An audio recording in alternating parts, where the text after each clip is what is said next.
May I request all of you to please rise for the Institute song.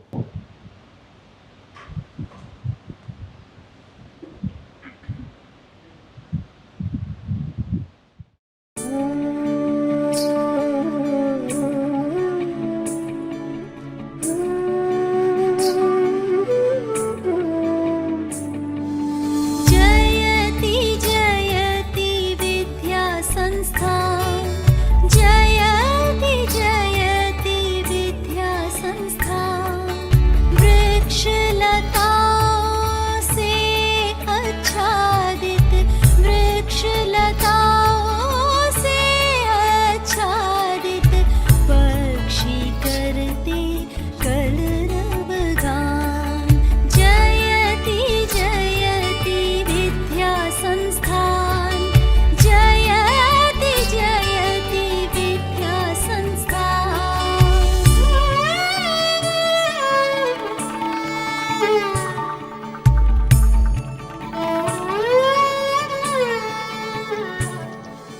शोध और शिक्षण से छेड़े शोध और शिक्षण से छेड़े मानव मूल्यों का अभियान समाज चेतना का दीप जलाकर समाज चेतना का दीप जलाकर देश को पहुंचाए सम्मान जयति जयति विद्या संस्थान जयति जयति विद्या संस्थान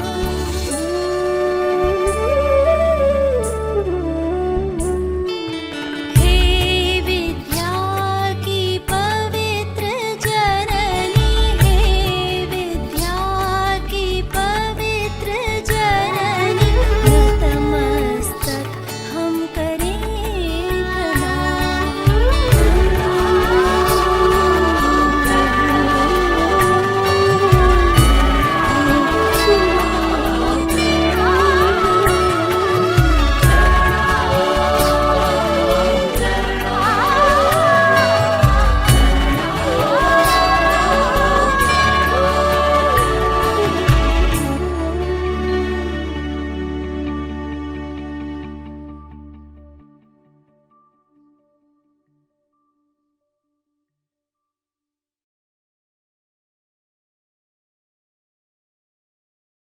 I declare the convocation open. I request the Director to present the annual report.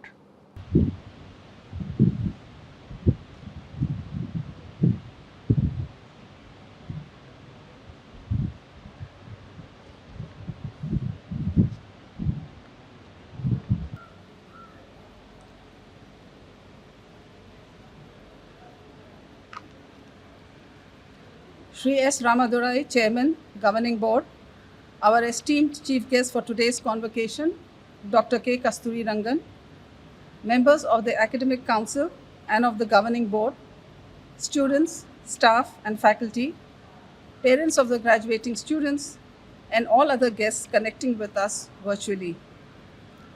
I welcome you all to the 81st convocation of the Tata Institute of Social Sciences. As the Director, it's my privilege and honor to present before you the Institute's annual report for the year 2020-2021. Almost 20 months since the COVID-19 pandemic began, we continue to be challenged by it, and consequently, yet again, the annual convocation, the much awaited event for graduating students, is being hosted virtually. The silver lining is that the pandemic failed to derail our academic journey. This was made possible by the TISS online learning platform, created to facilitate transaction of online teaching integrated with Zoom application for synchronous classes and for academic submissions. Several rounds of trainings were provided to faculty members and administrative staff to familiarize them with TISSOL functionalities and operational procedures. Remote access to digital resources was made available for students through inter-university lending system facilitated by the Dorabji Tata Memorial Library. The institute made special provisions for online interface of doctoral and MPhil scholars with their guides and for online submission of dissertations on the student management system.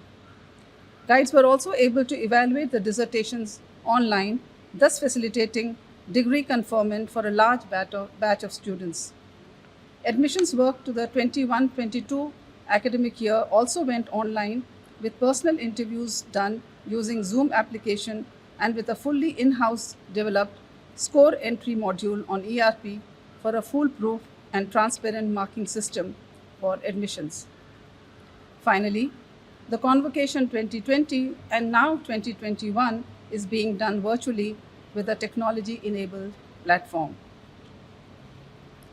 That the COVID-19 pandemic and the lockdown has resulted in an unprecedented disruption to every aspect of life and living across the globe is an understatement. Following the tradition of responding to disasters, TISS reached out with its multidimensional support, including accommodating health staff of the Mumbai Municipal Corporation in our guest house and offering hostel space for quarantine purposes. From April to September 2020, 90 hostel rooms in Mumbai's Nauroji campus were offered to the BMC as quarantine facility. 30 rooms in the guest house on the main campus were offered to BMC doctors, nurses, and officers in April 2020. This arrangement continues till date. The institute conducted 2 COVID-19 checkup camps in August 20, and a vaccination drive was organized early this year for faculty, staff, and their family members. A special issue of the Indian Journal of Social Work titled Social Work in Emergencies, Learning from the COVID-19 Pandemic was published in April 2021. As always, our field action projects were at the forefront of COVID interventions. Let me highlight a few. iCall from the School of Human Ecology, the telephone-based counseling helpline, ran a dedicated COVID helpline from April to December 20 to address mental health concerns of frontline workers and attended to 3,892 calls from 29 states and union territories of India, as well as from 2 other countries. The Special Cell for Women, School of Social Work, reached out to over 10,000 vulnerable persons affected by the pandemic across various states via telephone as well as in person. In Maharashtra, hashtag Mala Bolaite Ahe, a helpline, was launched in collaboration with the WCD Commissionerate, Maharashtra government. Between April 20 to March 2021, the special cell responded to over 15,000 women calling for help to stop violence against them. Special Cell also gave psychosocial support to 25,000 migrant workers at transit camps set up by district collectors. In a special initiative set up by the district collector of Latur, 7 social workers of the Special Cell provided round-the-clock telephone support and counseling to 75,000 COVID patients and family members through the district collector's helpline.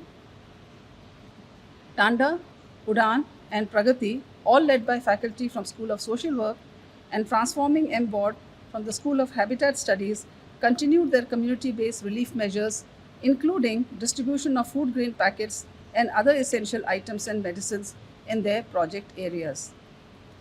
Prayas from the School of Social Work, the national convener of the National Forum on Prison Reforms, intervened with a PIL on COVID contagion and prisons in the Supreme Court and made several suggestions to release prisoners on bail to reduce overcrowding.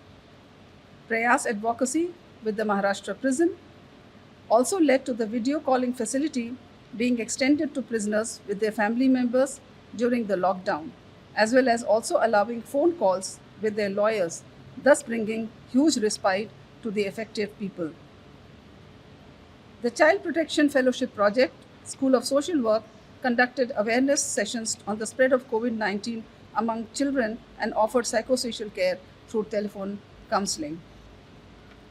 Sukoon from the School of Human Ecology facilitated online support groups for individuals reporting relational distress and also conducted a workshop to a series of workshops to build capacities of mental health professionals in addressing issues of couple and family conflicts and well-being. Community volunteers from Koshish supported people at high risk, that is pregnant women, new mothers, infants and children, and people with terminal diseases. This was done in Delhi and Mumbai, with food and other essentials also shared and spread correct information on the nature of COVID-19 and about COVID vaccination. The School of Media and Cultural Studies created animation videos to create awareness on COVID-19, which were widely used in informal communities of several Mumbai wards. Strengthening capacity of the National Urban Health Mission from the School of Health System Studies is working towards developing a community care approach to cope with COVID-19.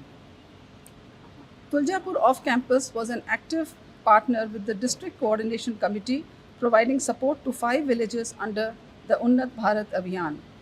The campus also extended support to several hundred migrant laborers housed in 3 relief camps in Tuljapur block by providing regular counseling sessions and ran a counseling helpline for COVID-19 patients and their family.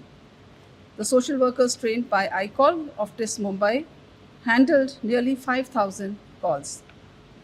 In Guwahati and Hyderabad off campuses too, faculty and students undertook COVID-related research, policy analysis, and developed data trackers and built community awareness drives and fundraising for affected population groups. As an educational response to COVID-19, the Center for Excellence in Teacher Education reached out to teachers, teacher educators, and students to cope with the challenges posed by lockdown and school closure. A wide range of high-quality educational resources were created and curated and made available online in English and other Indian languages. To help teachers adapt to and build skills for technology-enabled teaching learning, a free MOOC course, Cool Technologies, for online learning in school education was launched, in which more than 1,400 teachers and educators got enrolled.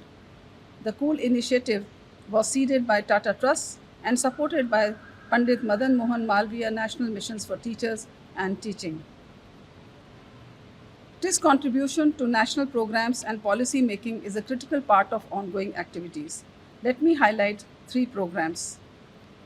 The Saksham project, funded by the Global Fund since 2008, supports the Ministry of Health and Family Welfare in its fight against HIV and TB. Saksham has shaped the psychosocial support program for HIV and tuberculosis in the country. Given Saksham's convergence with the public health system, its activities continued without a single day's break during the COVID-19 lockdown. Saksham counselors used virtual spaces to provide continued counseling during the lockdown and took immediate and active steps to connect nearly 1,000 migrated drug-resistant TB patients to the nearest TB center in their hometowns, thus ensuring treatment continuity. Recognizing that nutrition is essential for TB patients, the Saksham counselors personally mobilized more than Rs 55 lakhs for providing food grains to the most needy patients. Overall, Saksham has by now registered a total of 85,000 DR-TB patients, and during the reporting period, 38,000 old patients were given follow-up treatment. Saksham is also a partner in the Jan Andolan program, the clarion call made by the Honorable Minister of Health to end TB by 2025. Saksham Pravaha counselors are recognized as COVID warriors and lauded for their commitment and role during the pandemic. The Incubation Center at TISS is the official knowledge partner of one of the most prestigious incubation programs, Social Innovation Immersion Program of Biotechnology Industry Assistance Council, or BIRAC, of the Department of Biotechnology, Government of India. Under this program, the Incubation Center will guide and mentor 140 biotechnology startups from 14 technology incubation centers from across the country over a period of 3 years. The Incubation Center is also partnering with Ministry of Tribal Affairs and the Tribal Cooperative Marketing Development Federation of India Limited, or TriFed, to implement the Pradhan Mantri Van Dhan Yojana in Maharashtra. Prayas, a field action project of the School of Social Work, was one of the partners of the second edition of the India Justice Report. This was released in January 2021. The report compares and tracks the rise and fall in each state's structural and financial capacity to deliver justice using the latest available government figures. Supported by the Tata Trust, Professor Vijay Raghavan was on the steering committee of the report and one of its authors. We continue to have strong partnerships with universities across the world and signed 10 more MOUs and agreements, including those with Monash University, École Nationale d'Administration Publique, Essex University, Massachusetts University, the Hertie School, Badamsi Babangida University, the Open University of Tanzania, Royal University of Bhutan, as well as Erasmus and Roskilde University. We received a grant by UKERI and Study in India to conduct another virtual customized Study in India program with University College London in February early this year, this time on the theme of sustainable development. The first ever virtual customized Study in India program titled Introduction to Contemporary India was offered for students from international partner universities and institutions. 31 students from 11 countries and universities participated in this program. The Center of Excellence in Corporate Social Responsibility, formerly known as the National CSR Hub, successfully implemented over 100 projects during the year. 32 CSR units of different companies approached the center for carrying out various CSR activities in research, training, and capacity building. The corporates included the Airport Authority of India, CLP India, UTI Asset Management Company Limited, National Stock Exchange, Hindustan Aeronautics Limited, Southeastern Coalfields Limited, Hindustan Colas Private Limited, CII Foundation, Western Coalfields Limited, and JM Financial Foundation, among others. Our students, faculty, and alumni continue to make us proud. TISS won gold in the education category at the second edition of the DigiPlus Awards 2021. The awards recognize brilliance in digital marketing, and the gold was presented to TISS for big results on small budget, how TISS achieved 14x ROAS.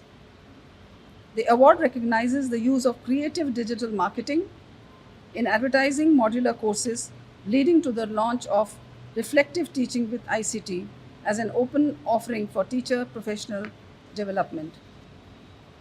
Dr. Priyanka Dikshit from the School of Health System Studies received Professor K.V. Pathak Award for Best Paper published in Population Studies at the 41st Annual Conference of IASP held during November 2020.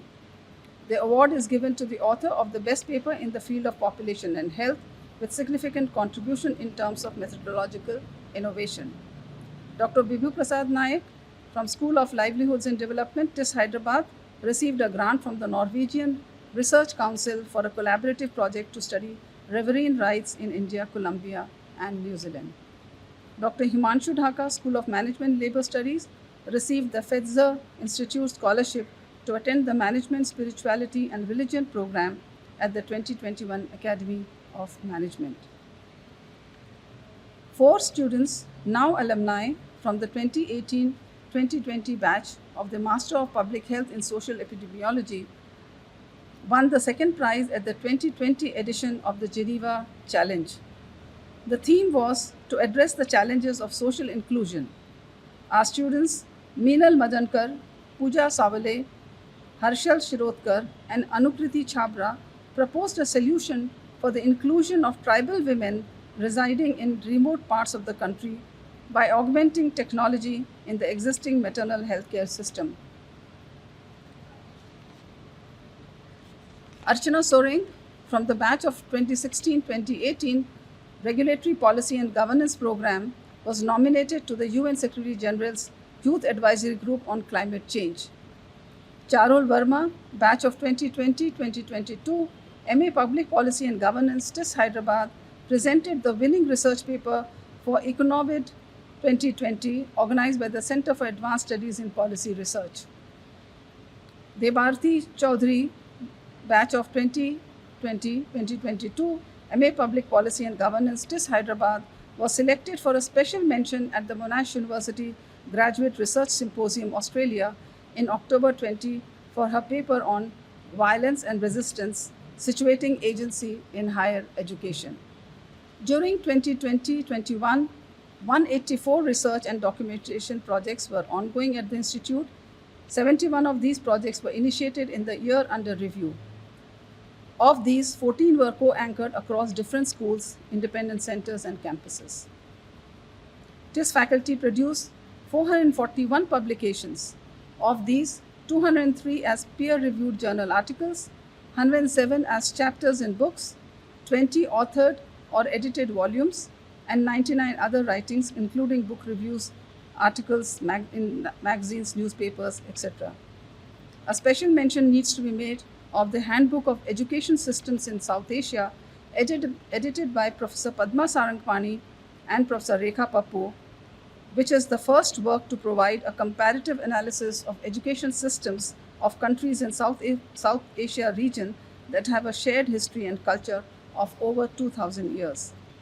The Institute participated yet again for various national and international rankings such as NIRF, ARIA, Times Higher Education Impact Ranking, QS Asia World University Ranking, the MDRA India Today Survey of Best College and University, and Gender Advancement for Transforming Institutions.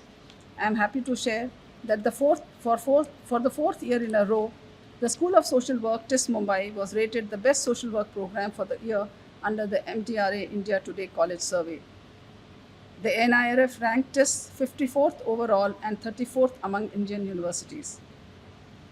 Under the Times Higher Education Impact Ranking, which assesses universities against the United Nations Sustainable Development Goals, TISS is ranked among the top 200 for SDG 8, the top 301 for SDGs 1, 2, 5, 7, and 15, and the top 400 to 600 for SDGs 3, 6, 9, 10, 11, 12, 13, and 16. These rankings indicate the Institute's comprehensive engagement with all but 2 SDGs. Student enrollment for academic year 2020-21 totaled 5,538 across all campuses.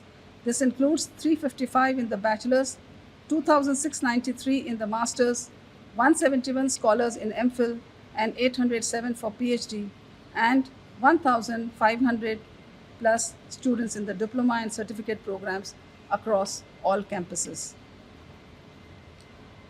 The Office of Student Affairs functions as the key institutional mechanism for linking students with the institute administration and academic staff and structures. As the institute geared for an online mode of education, the OSA team started spade work on assessing the diverse needs of students and provided 114 laptops and 135 data packs to needy students. Efforts were made to reach the laptop to many remote places as well. Through student aid and fellowships, financial support was also provided for 570 students across campuses. The total financial support disbursed during the academic year was more than 1.1 crore 54 lakh rupees. We are extremely grateful to Cognizant Foundation, Alana Foundation, the Murthy Nayak Foundation, Takshil and Tata Trust for supporting our students through scholarships and financial aid. We are also grateful to several individual donors, including many from faculty, staff, and the alumni. On the occasion of the 2021 Institute Day, we took the opportunity to connect with our alumni across the globe. The theme for the Institute Day was Rewind and Unwind, and a small group of alumni spanning batches from 1970 to 2005 came together to discuss their days in TISS.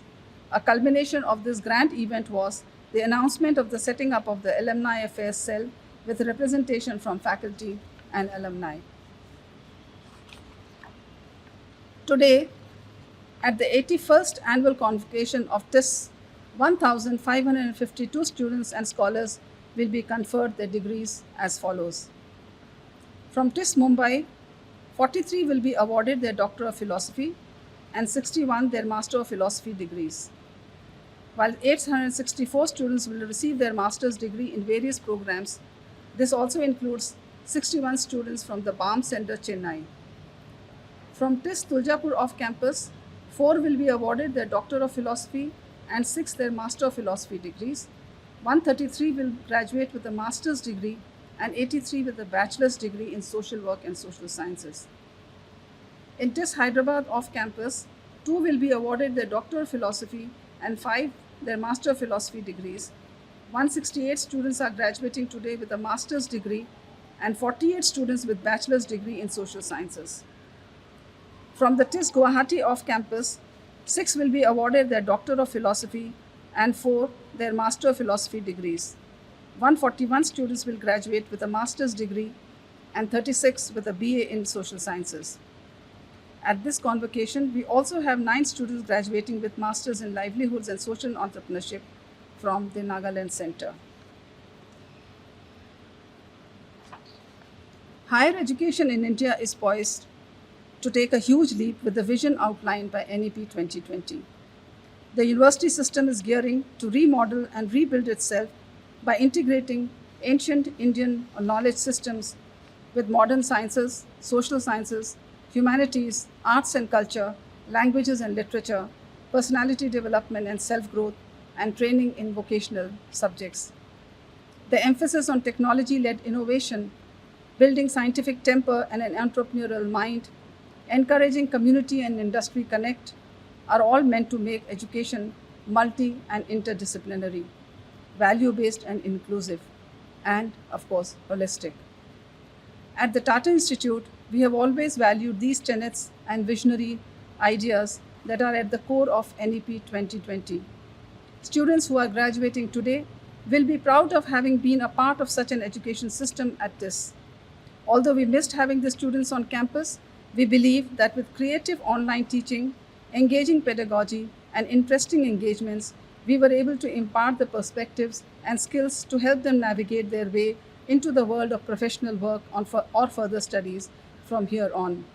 My best wishes to graduating students for a very bright future.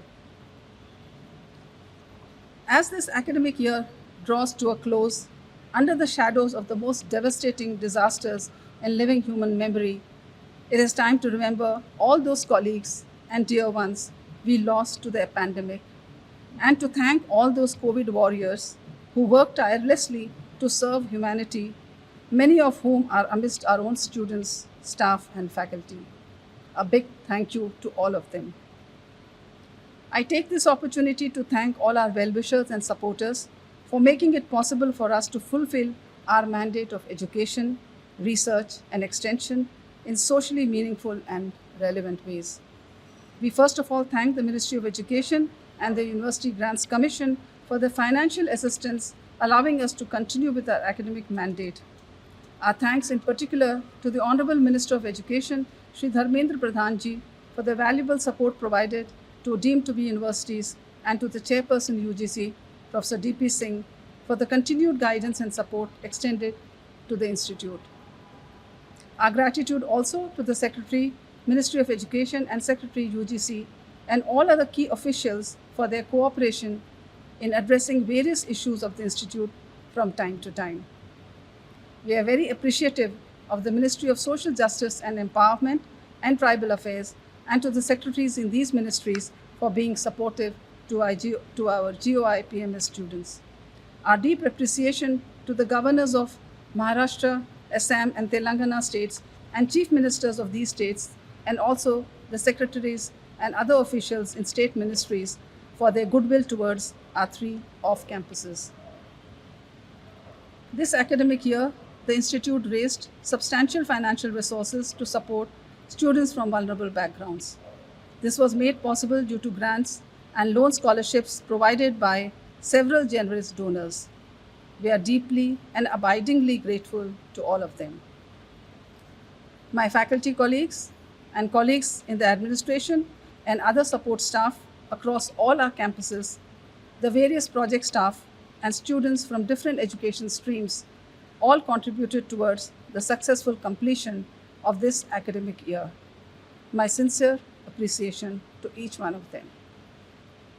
On behalf of the Institute, I extend my most profound, sincere, and heartfelt gratitude to Shri S. Ramadorai, Chairman Governing Board of TISS, for being available to us at all times and guiding us through the year with his wisdom and vast experience. His caring and positive attitude has been a source of great strength and inspiration to us. On behalf of all colleagues, a big thank you to you, sir. Thanks are also due to all other members of our governing board and the finance committee for steering us through the eventful year, and above all to the Tata trusts for their continued and very, very valuable support. Our sincere appreciation to all the companies in the corporate and the industry sector, to the central and state government ministries and departments and civil society organizations who came forward for offering placements to our students. Finally, on behalf of the Institute, I express my most sincere appreciation to Dr. K. Kasturirangan for gracing today's convocation ceremony and inspiring the graduating students by his august presence on the virtual platform. Thank you very much, sir. Thank you all for a patient hearing.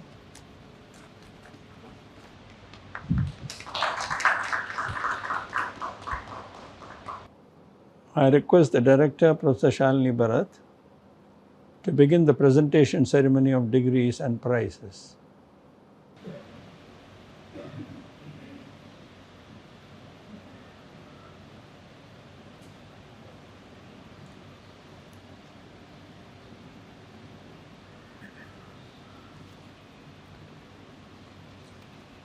The Academic Council of the Tata Institute of Social Sciences recommends that 55 students of Doctor of Philosophy degree, 78 students of Master of Philosophy degree, 215 students of the Master of Arts in Social Work degree, 17 students of the Master of Arts in Social Work in Mental Health degree in collaboration with BAM, 40 students of the Master of Public Health in Health Administration degree, 51 students of the Master of Hospital Administration degree, 22 students of the Master of Public Health in Health Policy, Economics and Finance degree, 26 students of the Master of Public Health in Social Epidemiology degree, 70 students of Master of Arts in Human Resources Management and Labor Relations degree, 15 students of Master of Arts in Globalization and Labor degree, 23 students of the Master of Arts in Social Entrepreneurship degree, 30 students of the Master of Arts in Organizational Development, Change and Leadership degree,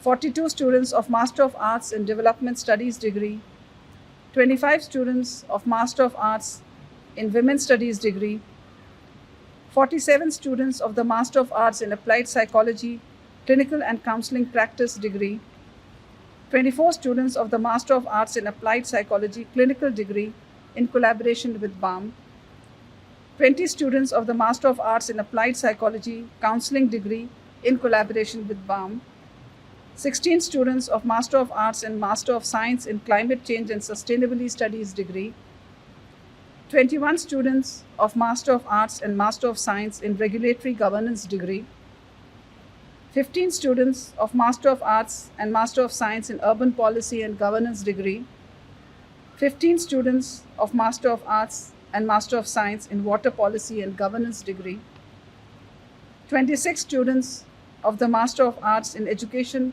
Elementary degree, 12 students of Master of Arts and Master of Science in Disaster Management degree, 22 students of the Master of Arts in Media and Cultural Studies degree, 10 students of Master of Library and Informatics Science degree, 34 students of Master of Laws in Access to Justice degree, 26 students of Master of Arts in Education degree.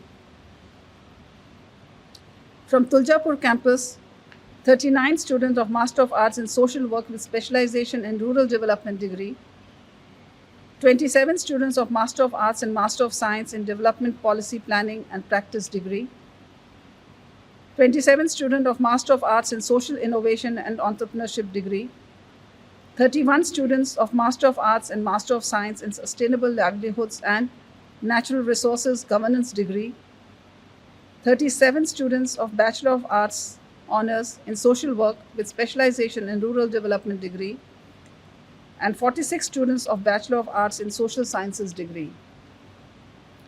From the Hyderabad campus, 35 students of Master of Arts in Development Studies degree, 24 students of Master of Arts in Women's Studies degree, 28 students of Master of Arts in Rural Development and Governance degree, 23 students of Master of Arts in Education degree, 21 students of Master of Arts in Public Policy and Governance degree, 16 students of Master of Arts in Natural Resources and Governance degree, 21 students of Master of Arts in Organizational Development, Change and Leadership degree, and 48 students of Bachelor of Arts in Social Sciences degree.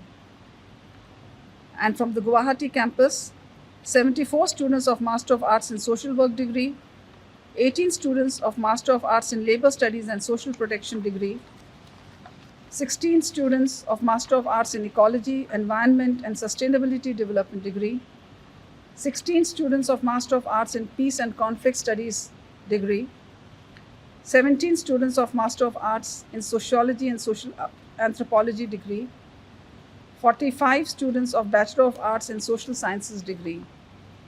And from Nagaland Center, 9 students of Master of Arts in Social Work, Livelihoods and Social Entrepreneurship degree, who have satisfactorily fulfilled the academic requirements of the institute, may be admitted to the said degree. Now, therefore, by virtue of the authority vested in me as Director of the Institute, I have the honor to request you, sir, that the respective Doctor of Philosophy, Master of Philosophy, Master of Arts, Master of Science, Master of Library and Information Science, Master of Laws and Bachelor of Arts degree from Mumbai, Tuljapur, Hyderabad, Guwahati off campuses, BAM Center and Nagaland Center may be awarded to these students who are present and others in absentia. I charge each of you graduating students to solemnly and sincerely promise and declare that if admitted to the degrees for which you have qualified, you will, in your daily life and conversation, conduct yourselves as become members of the Institute.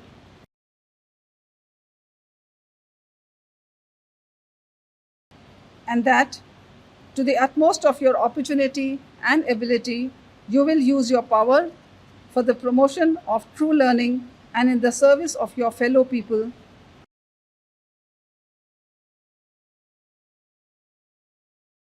And that you will faithfully and diligently fulfill the duties of the profession to which you will eventually belong, and that you will, on all occasions, maintain its purity and reputation.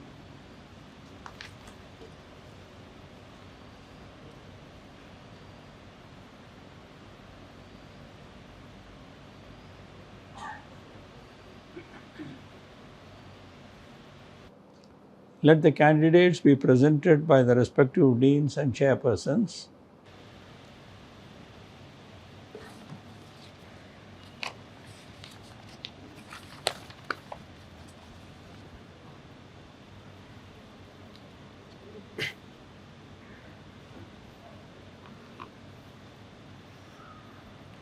I'll request Deputy Director Mumbai campus to invite the students graduating with Doctor of Philosophy and Master of Philosophy to receive their degrees.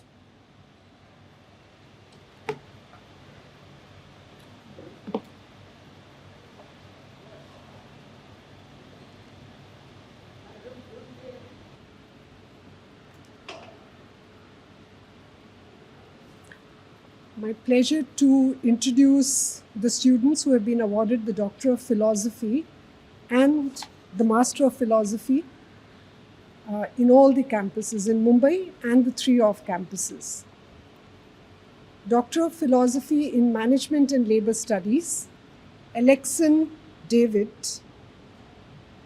Moitrey Das, Faiz Ahmad, Jagant G,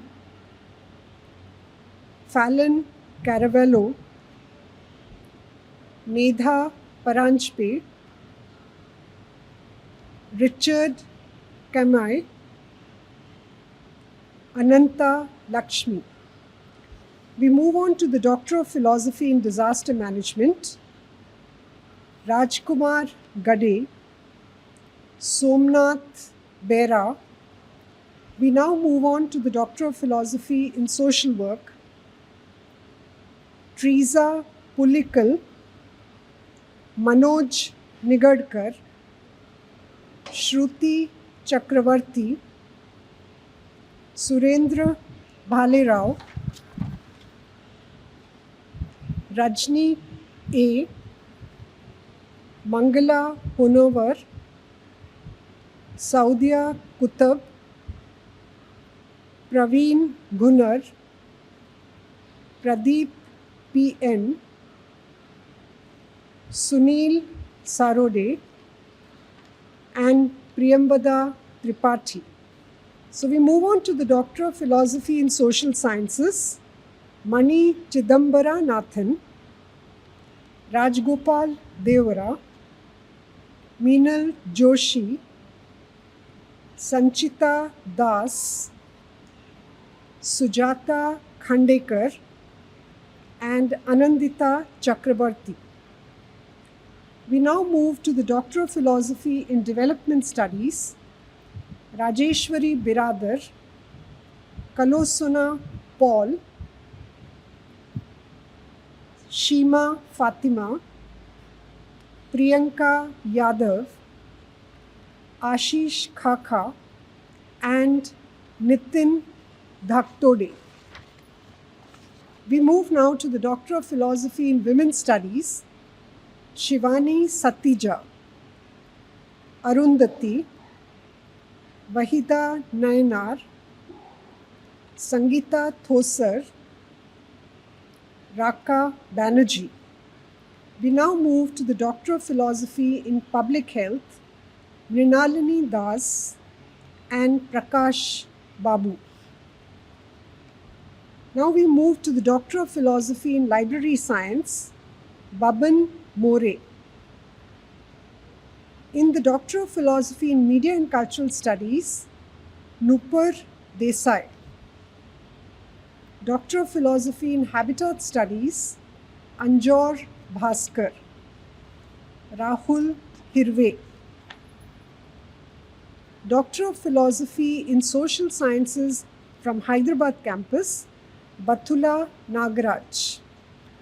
Doctor of Philosophy in Education from Hyderabad campus, Vishnu Karipadat. Doctor of Philosophy in Social Sciences, Guwahati campus, Trishna Gogoi, Dikshita Deka, Himani Ramchiari, Meghali Senapati, Deep Jyoti Sundare, Shapna Medhi. The Doctor of Philosophy in Rural Development from Tulsapur campus, Uttam Saikia, Sitaram Sharnagat, Saurabh Krishna. We now move to the Master of Philosophy in Social Sciences, Anvesha Bhattacharya, Bhavya Katyal, Aulak Balbir Singh, Krishna Mohan Lal, Netaji Subhash, Eugene Saurang, and Kavita Chauhan. We move on to the Master of Philosophy in Social Work, Siju Varghese, Shubha Shrishti, S.K.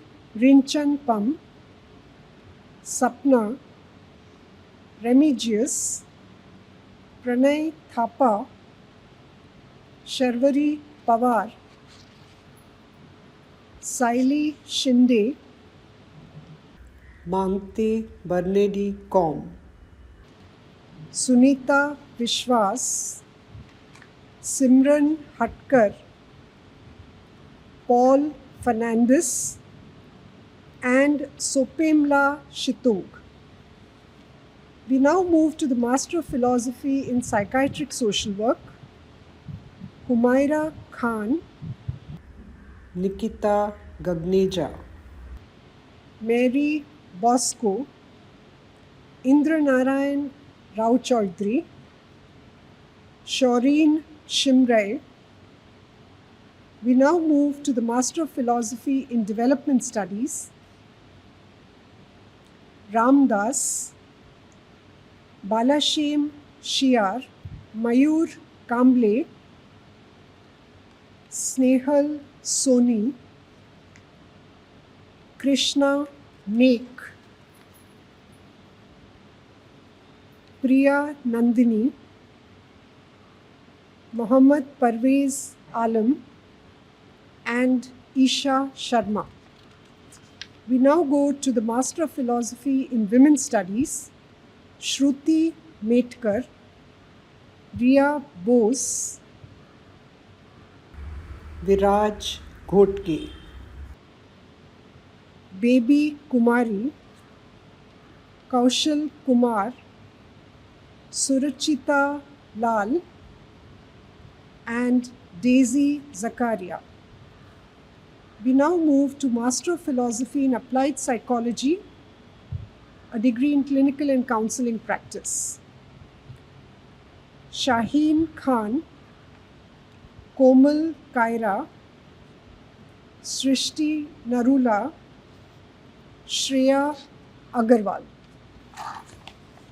For the Master of Philosophy in Public Health, Mayura Tonupi, Satendra Verma and Mugdha Kinikar.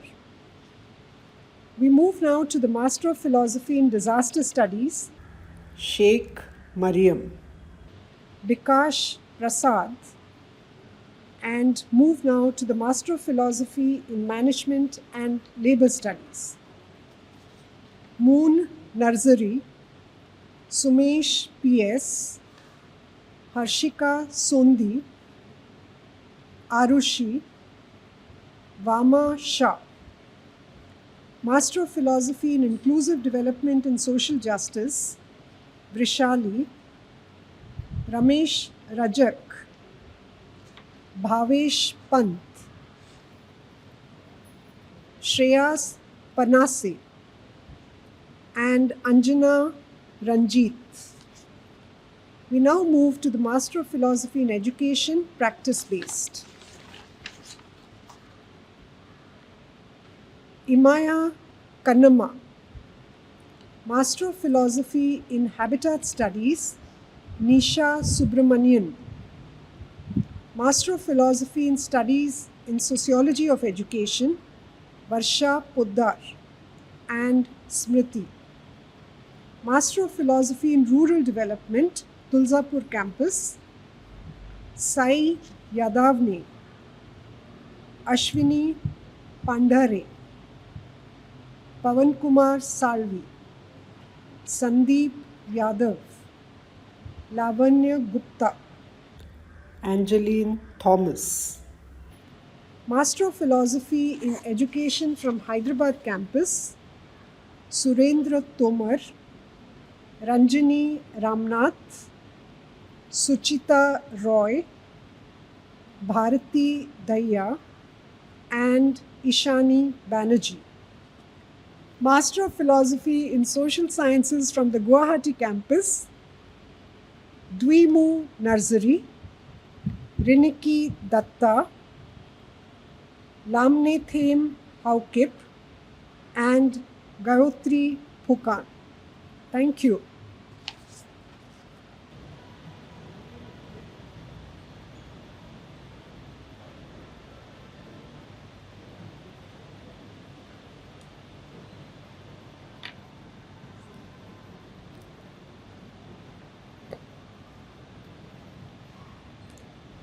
I request Dean School of Social Work to invite the student graduating with MA in Social Work to receive their degrees.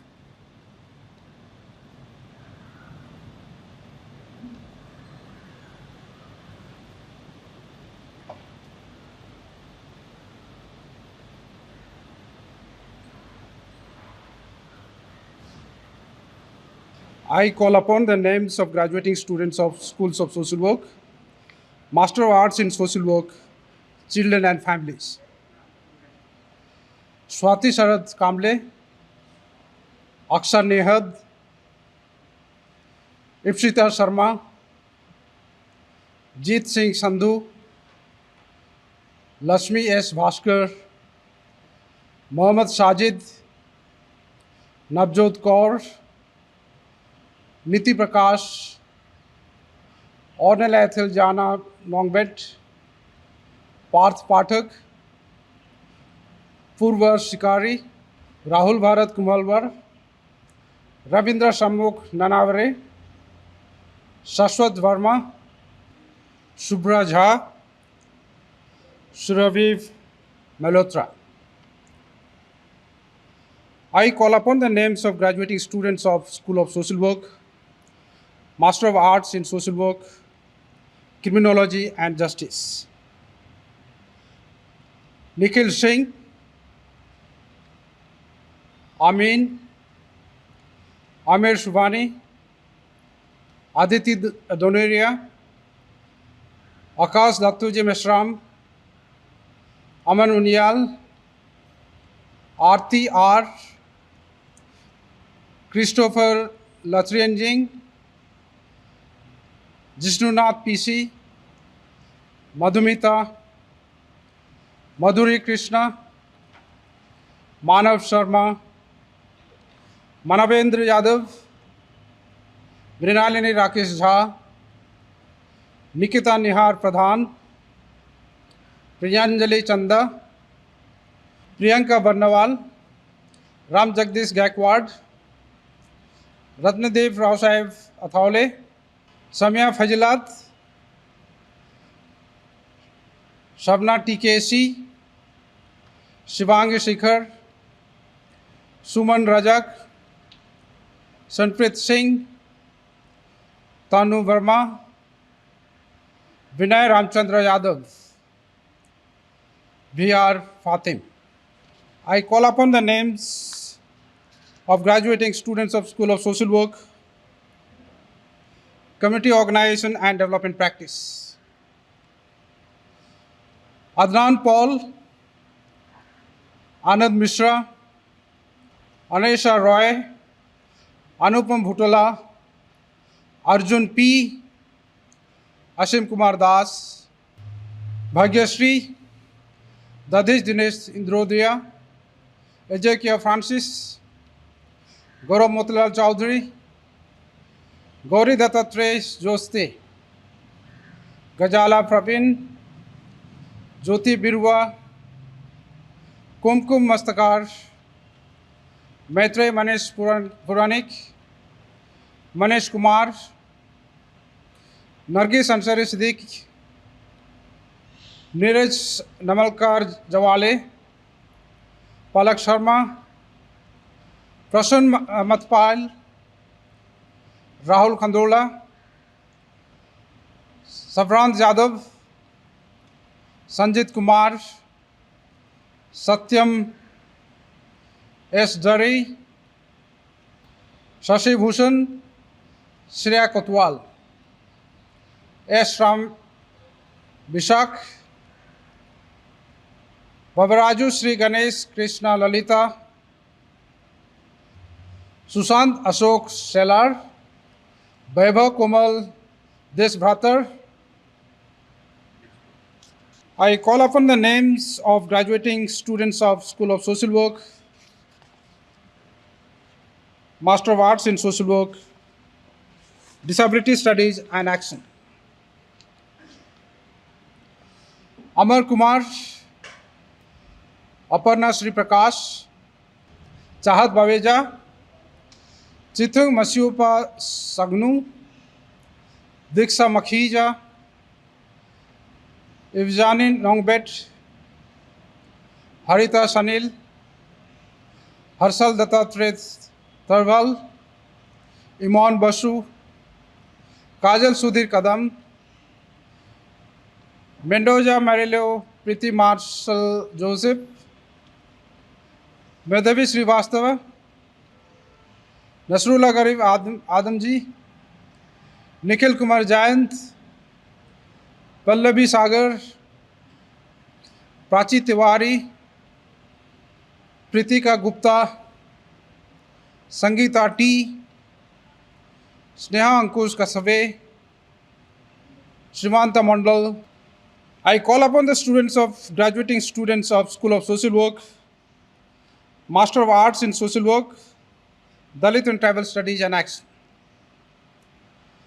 Aishwarya K.S., Swagata Chatterjee, Ashna Goel, Aishwarya S., Akshay Nand Kishore Chaudhary, Alisha Salome Tirki, Anisha Dorai Buru, Indrajit Kumar,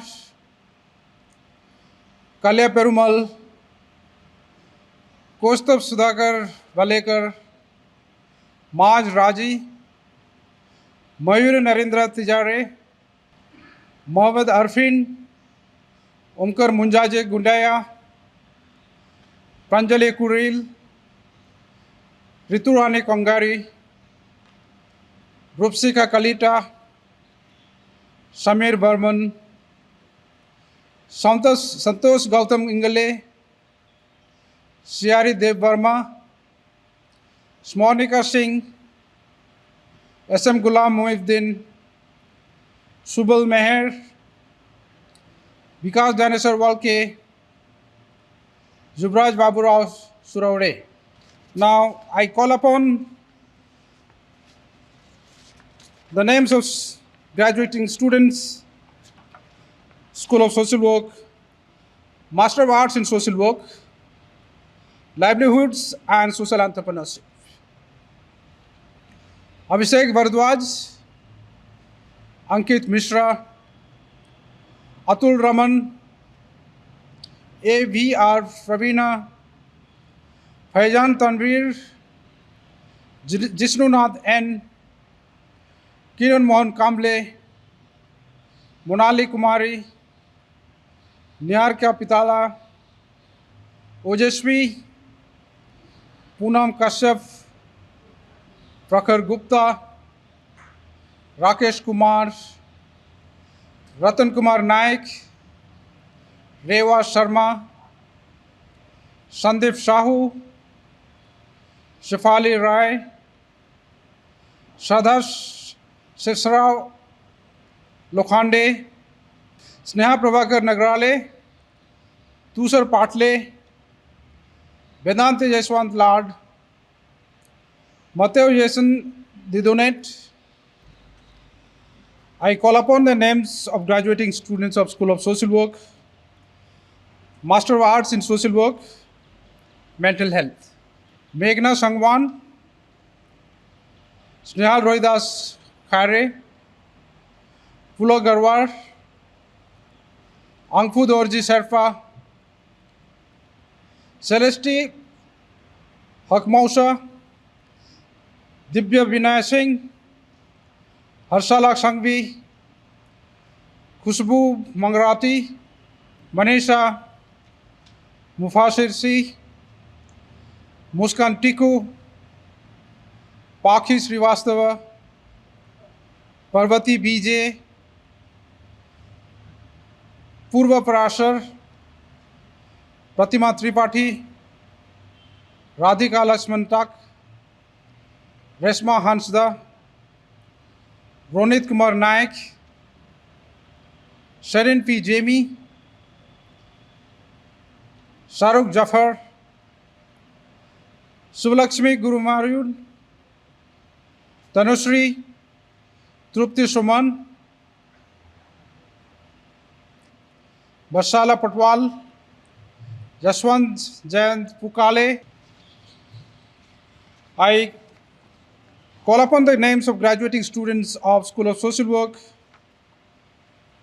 Master of Arts in Social Work, Public Health.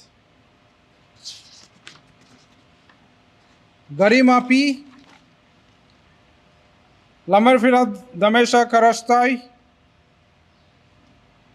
Neha Jadhav, Abhishek Malakar, Abhishek Jadhav, Aditi Thakuri, Alfavin Dharmendra Kumar Gadavi, Asmita Aswal, Fariz Mohammed MK, Jyotishmita Deva Brora, Joshna Jaguri, K Richard Louis, Kumar Adarsh, Minimol James, Nishtha Singh, ओम सुंदर बुंगवार, प्रतीक, प्रतिमा, रशीदा प्रवीण, सागनित बकाली, शिवांगी रस्तोगी, श्वेता कुमारी, Siddharth Gupta, Sohail Akhtar, Tablain Singh. Now I call upon the names of graduating students of School of Social Work, Master of Arts in Social Work, Women Centered Practice. Abhirami N. Ramesh, Anu Shahin N. Ashwini Ramesh Kambale, Deepak Kumar, Gargi Singh, Hiwa Fatima, Jasila Janapi, Gina Maria, Jishnu P, Mavish Shahab, Monica Kumari, Priyanka Gaikwad, Riya Katyar, Sadhana Ramcharan Gupta, Sajan Anand Gaikwad, Sharanya Mitra, Sharin Benedict, Shivangi Srivastava, Shreya Agarwal, Shruti Mitra, Srishti, Sumedha Agarwal, Tiara Joseph, Jasodhara Chaudhary. I call upon the names of graduating students of School of Social Work, Master of Arts in Social Work, Mental Health, BAM, Chennai Center. Utsav Taplial, Angel Maria T. Isaac, Aparna Dubey, A. Rajalakshmi, Evelyn K. Abraham, Diya Padmanabhan, Jismi Joseph, Jova Rachel Joseph, Nagraj N, Prakshita A. Kandunya, Sangeeta S, Shorna Meena K, Suma Perumal, M. Yogeshwaran, Sanjana Jain, Tanya Dingara, Kabya Ramchandran. Thank you.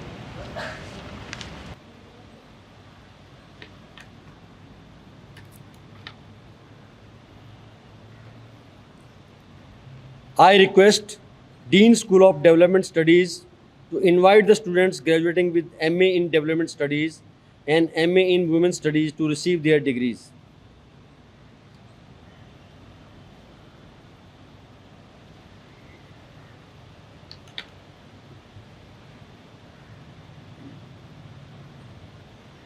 I call upon the graduating students of School of Development Studies, Master of Arts, Development Studies, Vinita Sinha,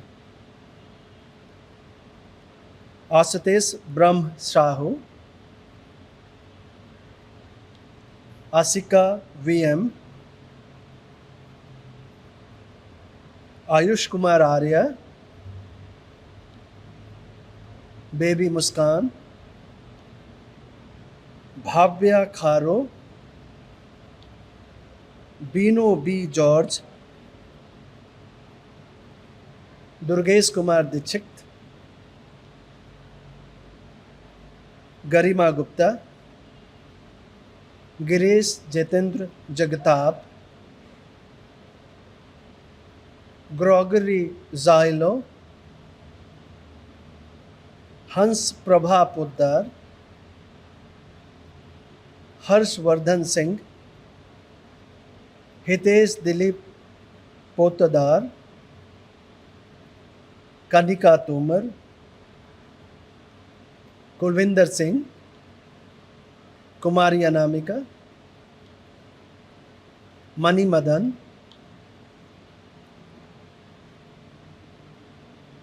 Maria Edasari, Nisha Gathia, Nishant Ranjan, Om Vikas Kumar Das, Pandurang Murlidhar Sangade, Parimal Banafar, Priyansu Banjare, Ramakant Deep, Safdar Rahman, Santoshi Israelaya Rathu, Satyam Shukla, Shiny Gloria Kullu,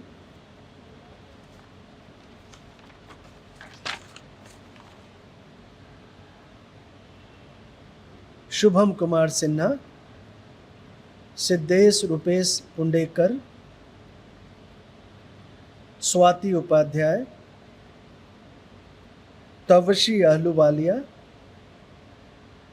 Teresa Vanmala Samui,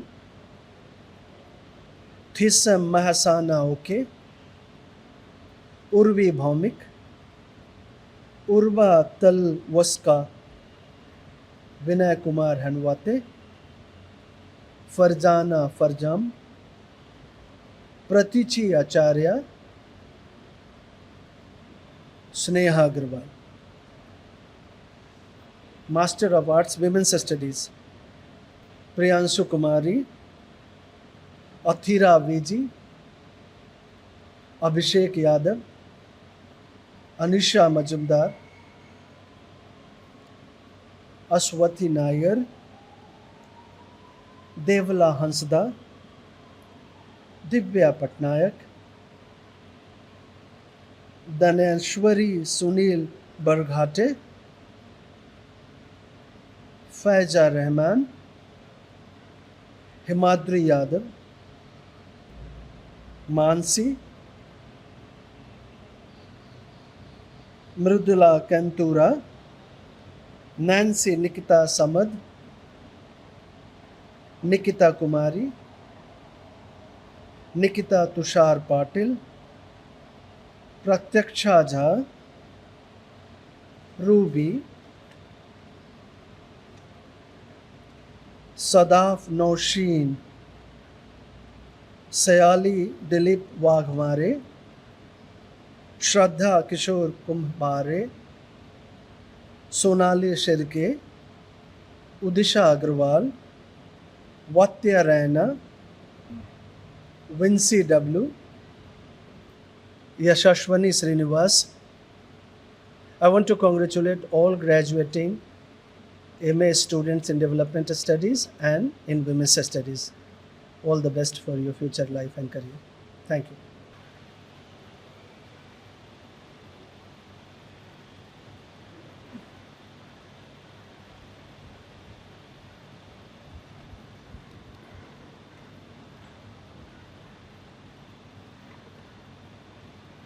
I request Dean School of Habitat Studies to invite the student graduating with Master of Arts and Master of Science in Climate Change and Sustainability Studies, Regulatory Governance, Urban Policy and Governance, and Water Policy and Governance to receive their degrees. Congratulations to all the graduating students. I'll first call upon the Master of Arts in Climate Change and Sustainability Studies, Akash Drolia, Jagat Kumar Dora. Now we move towards the Master of Science in Climate Change and Sustainability Studies, Abhishek Chaudhary, Akhil Maitri, Arun Arvind, Dinesh Kumar Mallipudi, Hani,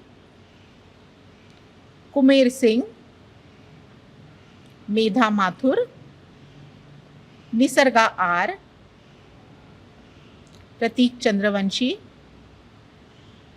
Rasika Ganame, Saurabh Shukla, Shubham Bharadkar, Vyom Narad, Bilal Sohail Khan. We will now move to the next program, which is Master of Arts in regulatory governance. Amol Gomase, Ananya Kant, Apurva Kachap, Kartiki Lokhande, Megha Singh, Prerna Mathur, Sangeeta, Satvik Mishra,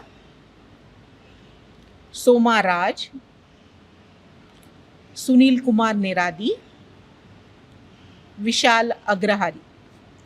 We will now move towards the Master of Science in Regulatory Governance. Chindu Saundara Raj, Gautam Sharma, Ishan Tiwari, Manisha Mishra, Rishabh Soni, Shardvat Acharya, Shreya Bagde, Swapnil Bhavne, Tulsi Barik, Vishal Panchange. We will now begin with Master of Arts in Urban Policy and Governance, Mr. Akash Nagre, Archana Balchandran, Milan Sharma, Ravela Akhil, Rupkatha Kar, Sumedha Bose, and Valentina Kharbuli. We now move towards the Master of Science in Urban Policy and Governance, Najwa Rashid, Anmol Rana, Astha Joshi, Rahul Bansode, Sayyid Tayyab Badar, Vaibhav Rokde, and Vipul Kumar, and Vishnu Narayan. We now move to the next program, which is going to be the Master of Arts in Water Policy and Governance. So, Lakshmi M, Prarthana Paule, Pratyusha Kaman, Chandan Kumar. The final list is of Master of Science in Water Policy and Governance, Dalvi Adarsh Maruti, Amruta Ishwar Patil, Deepesh Deshbhratar, Jyoti Mishra, Purnanjali Chandra, Pushpamina K, Ravi Kumar, Sandeep Singh, Shaivi Kulashrestha, Srishti Mishra,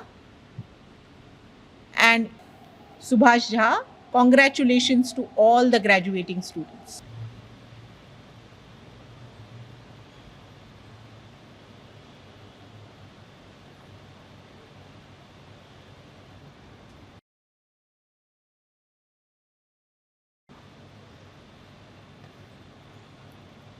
I request Dean School of Education to invite the students graduating with Master of Arts in Education Elementary to receive their degrees.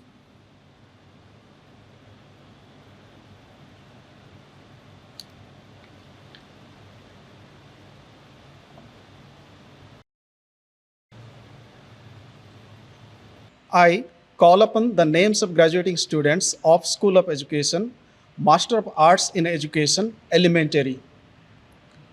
Aparna Chakravarti, Patil Vikram Sankar, Kajori Das, Karishma P. Prakash, Parimal Madhura, Deshmukh Pawan Sai, Dimpy Tehlan, Honey Singh, Jagdish Parsuram Londhe, Jignasa Kirti Gala, Kaushik S, Komal, Muhammad Nasir Asraruddin Sheikh, Mudita Pant, Mukesh Chaudhary, Nandini Singha, Neela S, नितिज्ञा राय नागौरी, निशिता प्रदीप शाह नागडा, निष्ठा Singh, Ritu Tokas, Sandhya Sridhar, Sanskriti Agarwal, Sheikh Imran Usman, Shashi Barla, Vardhini M Sukumar. I request Chairperson, Center for Excellence in Teacher Education, to invite the students graduating with Master of Arts Education to receive their degrees.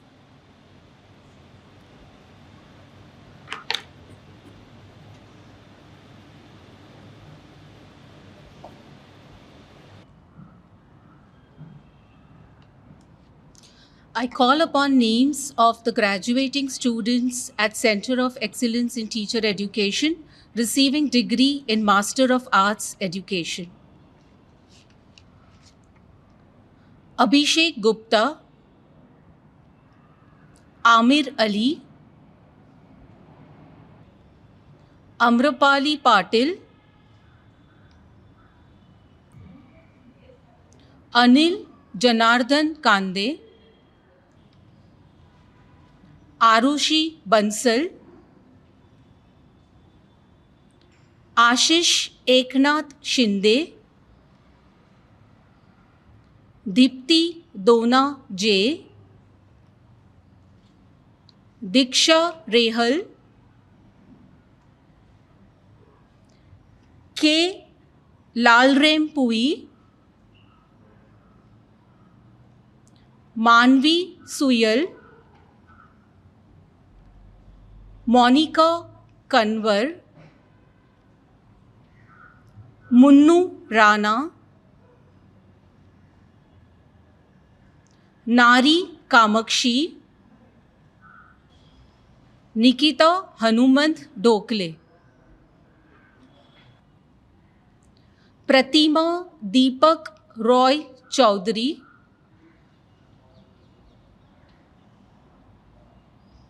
Roshan Oran, Sarvapriya Nautiyal, Seema Vitthal Damodare, Shalini Soni, Shweta,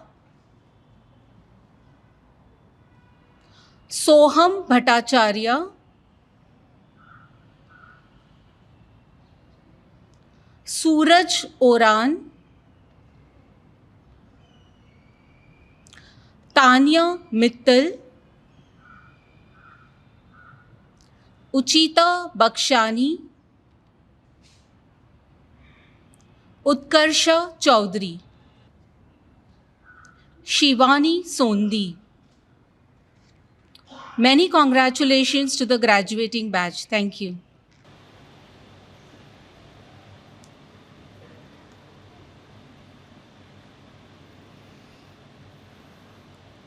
I request Dean School of Law, Rights and Constitutional Governance to invite the students graduating with Master of Law, Access to Justice to receive their degrees.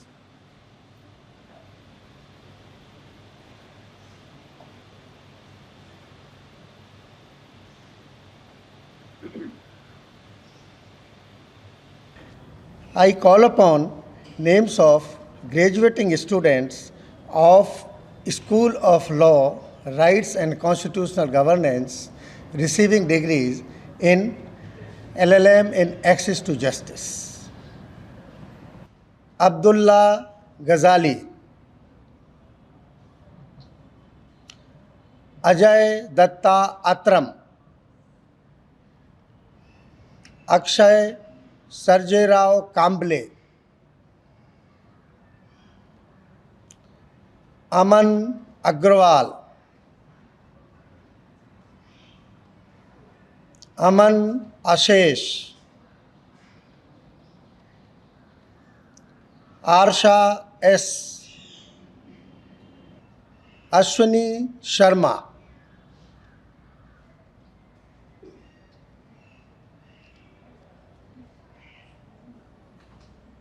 Avisha Lakra, Ayush Gupta, Karan Inder Singh, Kavi Shankar, Lima J, Malvika Yadav,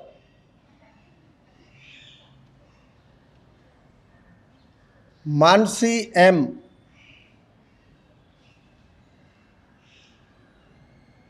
Mosmi Govardhan Avgar,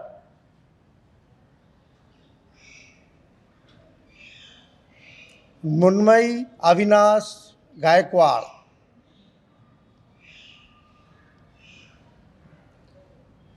Naina Mohan,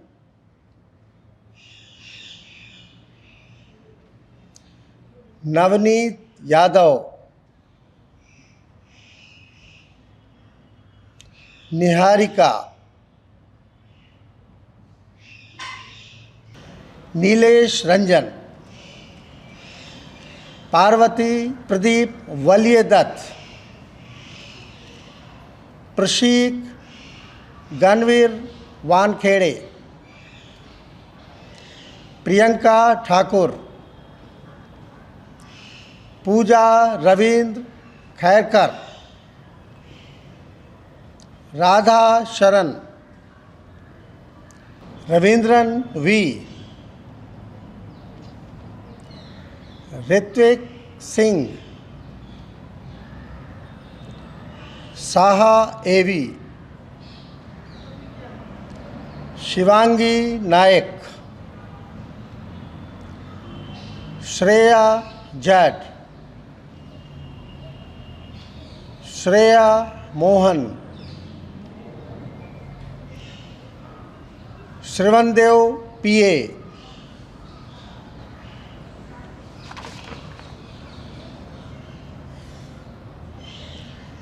Swapnil Sankhwar,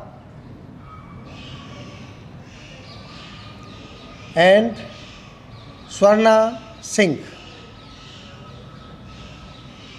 Congratulations to the graduating students. Thank you.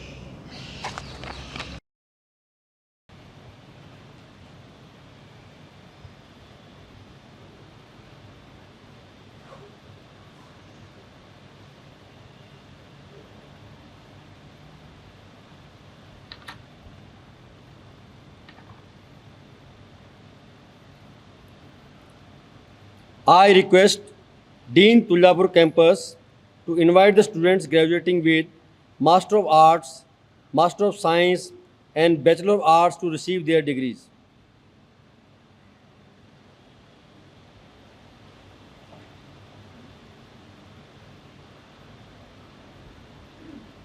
I call upon the names of graduating students, Master of Arts in Development Policy, Planning and Practice. Abhilasha, Ashwini Subhash Madavi, Asmita Narang, Bommi Reddy Meghana, Chandra Prakash, Mankar Chinmay Sanjay, Deepika Dalkoti, Davre Gulab Dada,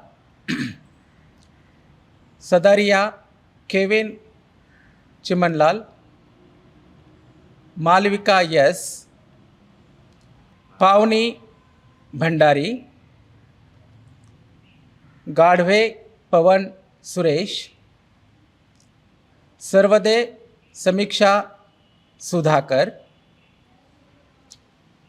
Shivi Mehrotra, Sukanya Datta, Sushil Kumar Azad, Taide Diksha Vijay, Visha Singh Munda, Deepak Kumar.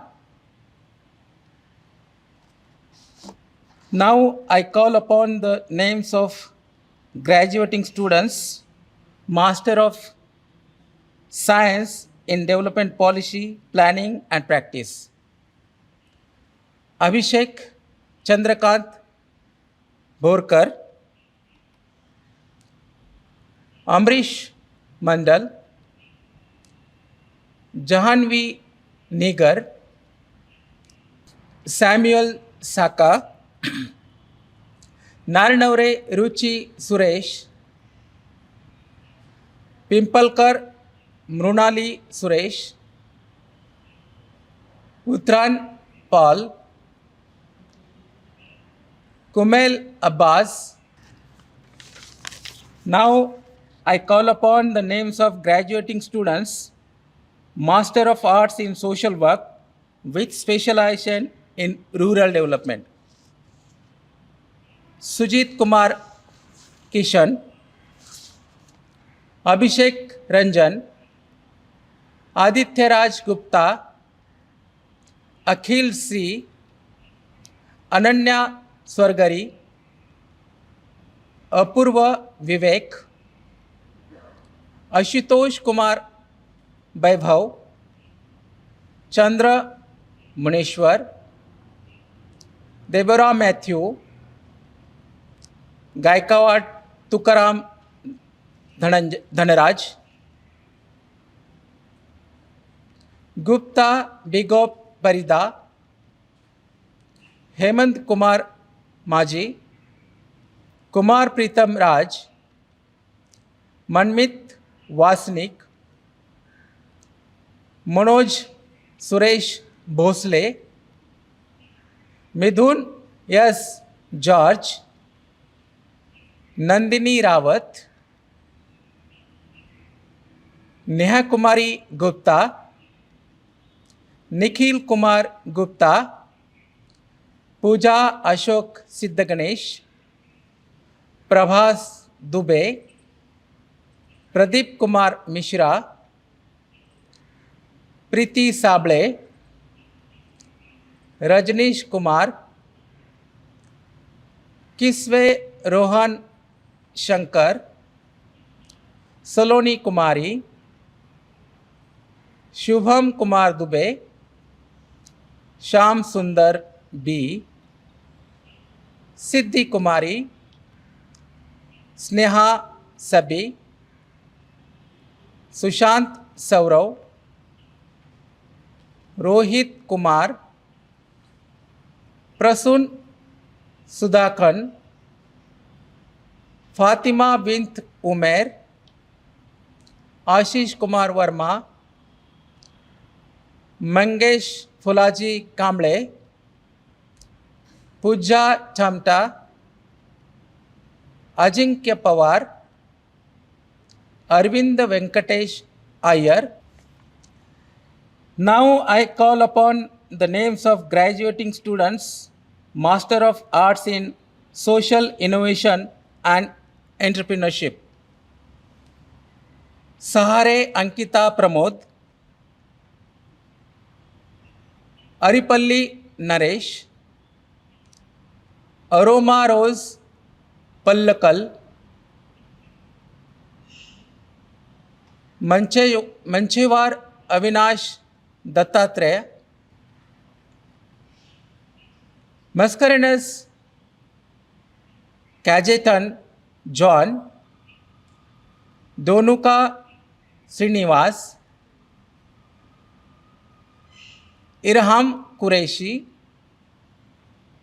Manish Kumar, Mohini Saudagar Kamble, Shende Prakash Devidas, Priyanka Kumari,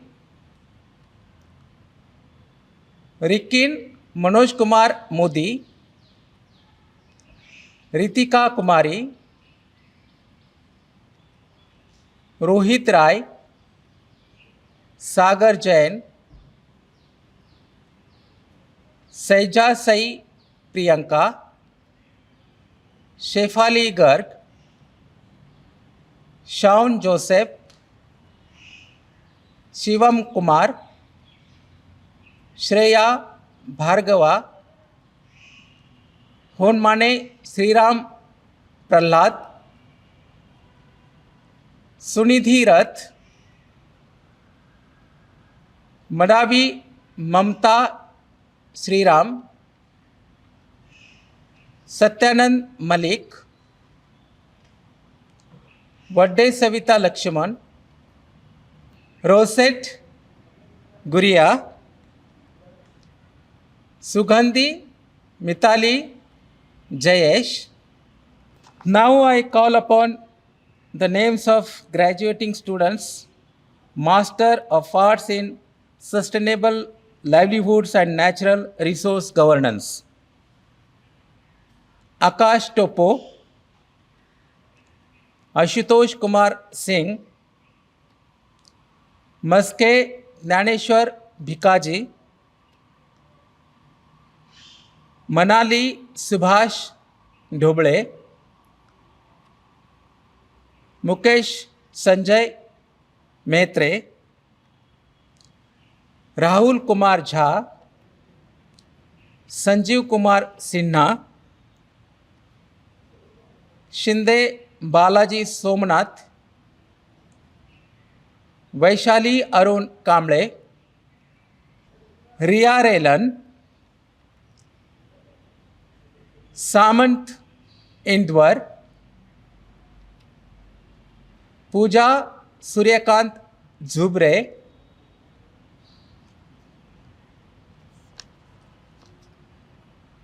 Now I call upon the names of graduating students, Master of Science in Sustainable Livelihoods and Natural Resource Governance.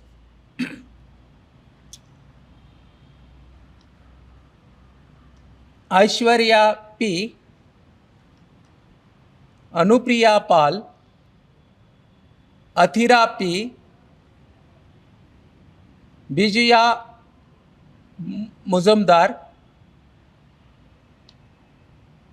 Eranki Rama Mani Dhiraj, Lakshmi Grover, Natha Harika, भूरे Pankaj अभिमंज,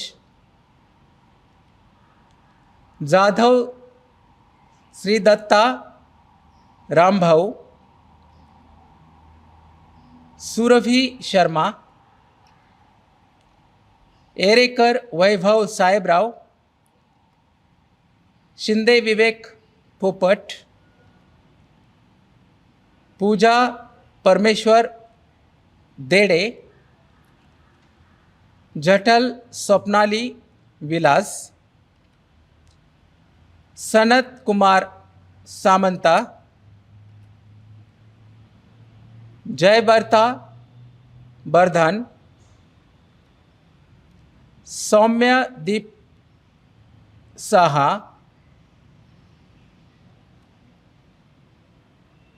बंदारी Kaushik,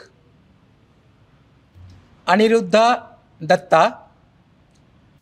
I call upon the names of graduating and Bachelor of Students of Tuljapur campus, School of Rural Development.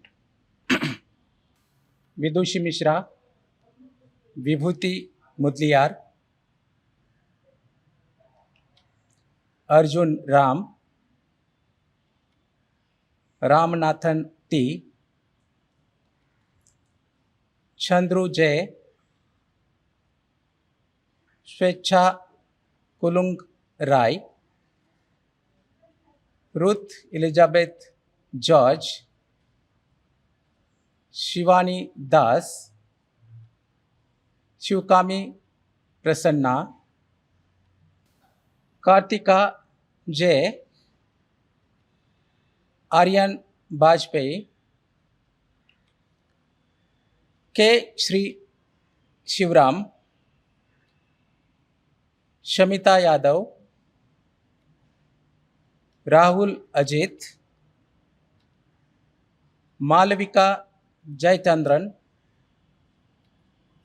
Radhika Sabnis, Mudliyar Dipit Vivek, Nandagopan A, Rupa Nair DR, Achana Gopan, Shivangi Singh, Sampurna Sarkar, Neetu Bura, Shankar Ganesh Yes, Shreya Guda, Teheswin KM, Praveen Das C, Madhumitha Yam, Aditi D Zade, Bichla Soumya, Roshna Christopher, Challubuniana Narayana Murthy, Ranalkar Aditya Dilip, Sumit Mahala, Prachi Bapu Raut, Bhagat Khushi Ajay, Siddhant Davkare, Sudame Vinit Ashok, Payal C. Bansod, Bankar Mayuri Dhanraj, Vachangum Shangyam,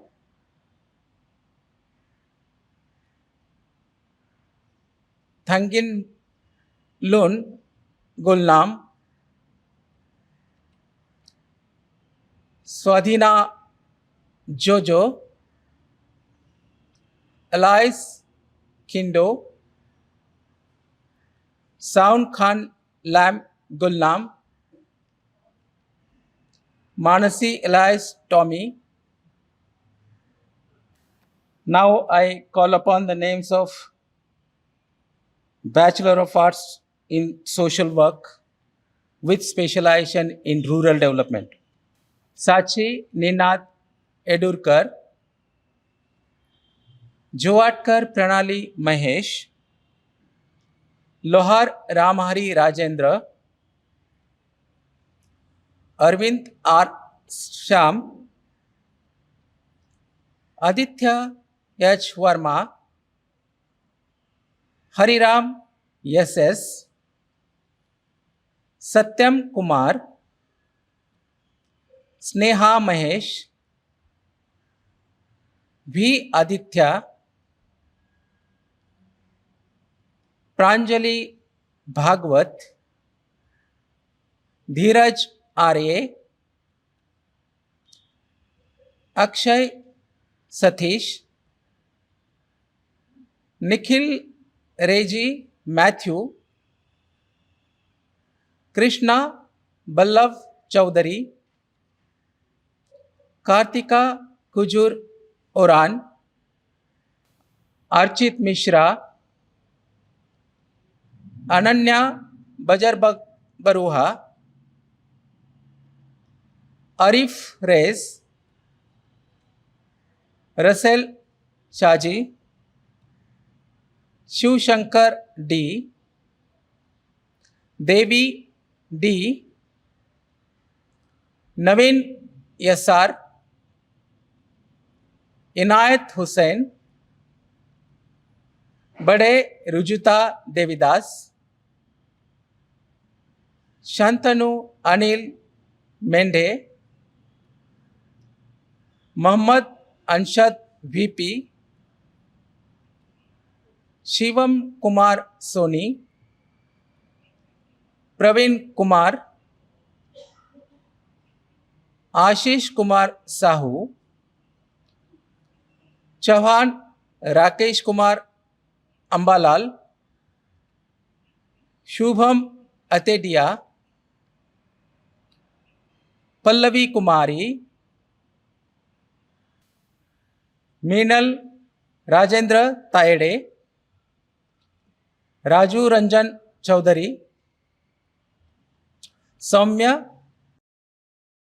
प्रशंसा देमता, Sudhir Kumar Gond, Akil Nandeshwari. Congratulations to all the graduating and bachelor students of Tuljapur campus. Thank you.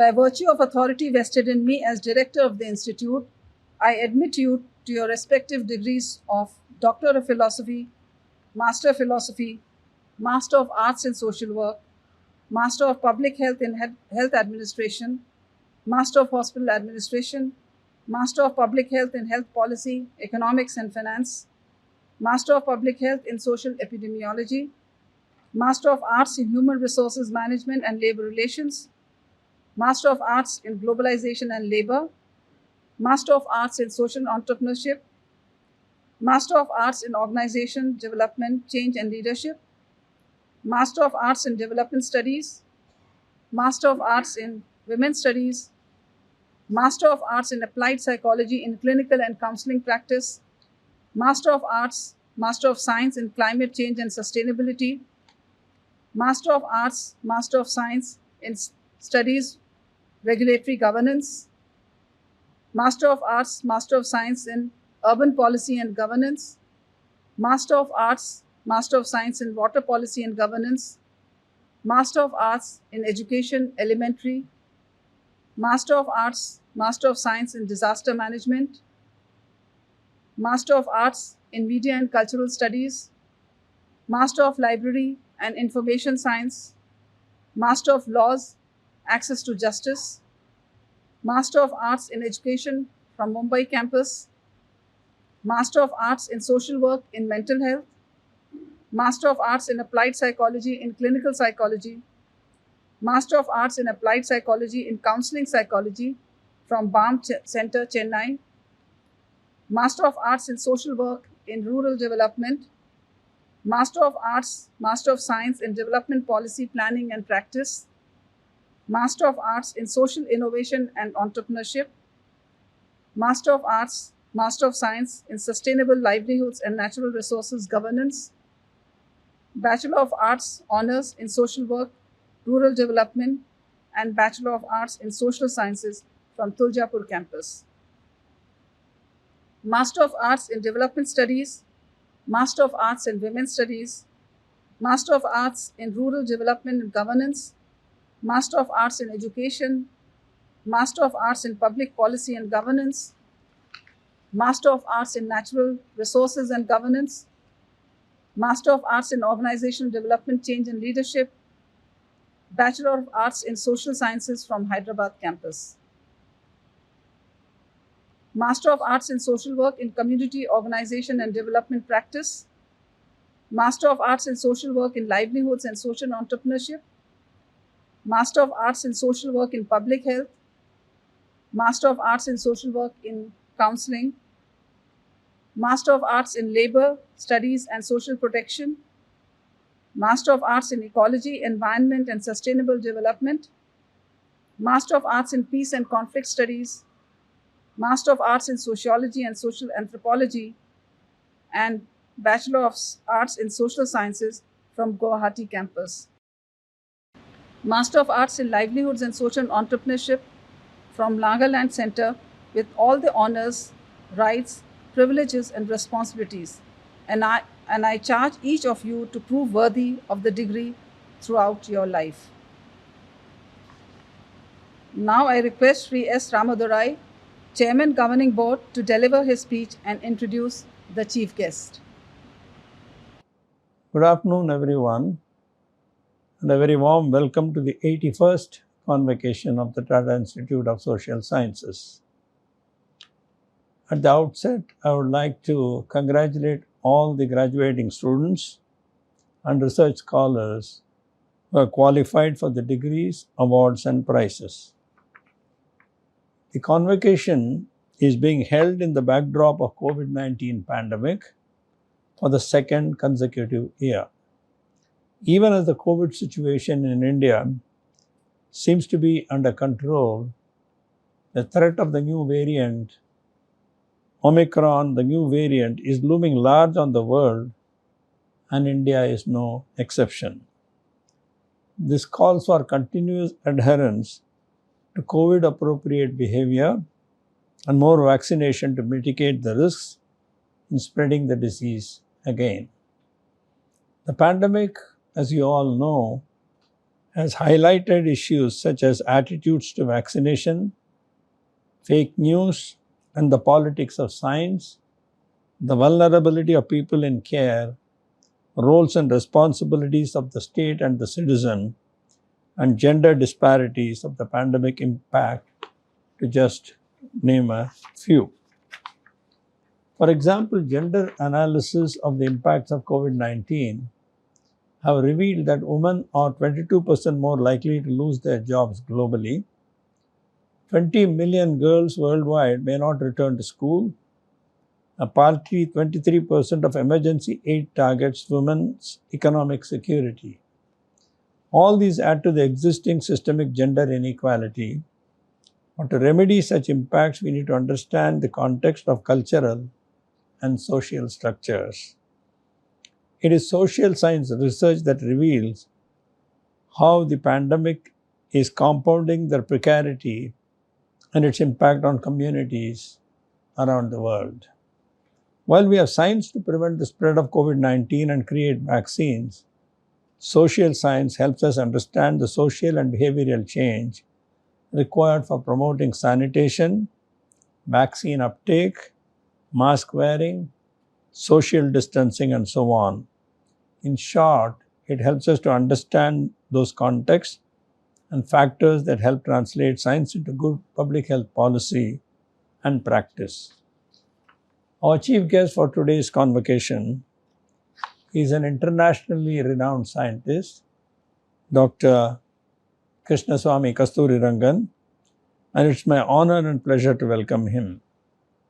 Dr. Kasturirangan has played a very major role in India's space program, having served in the Indian Space Research Center in various capacities and posts, and was the chairperson of ISRO for 9 years.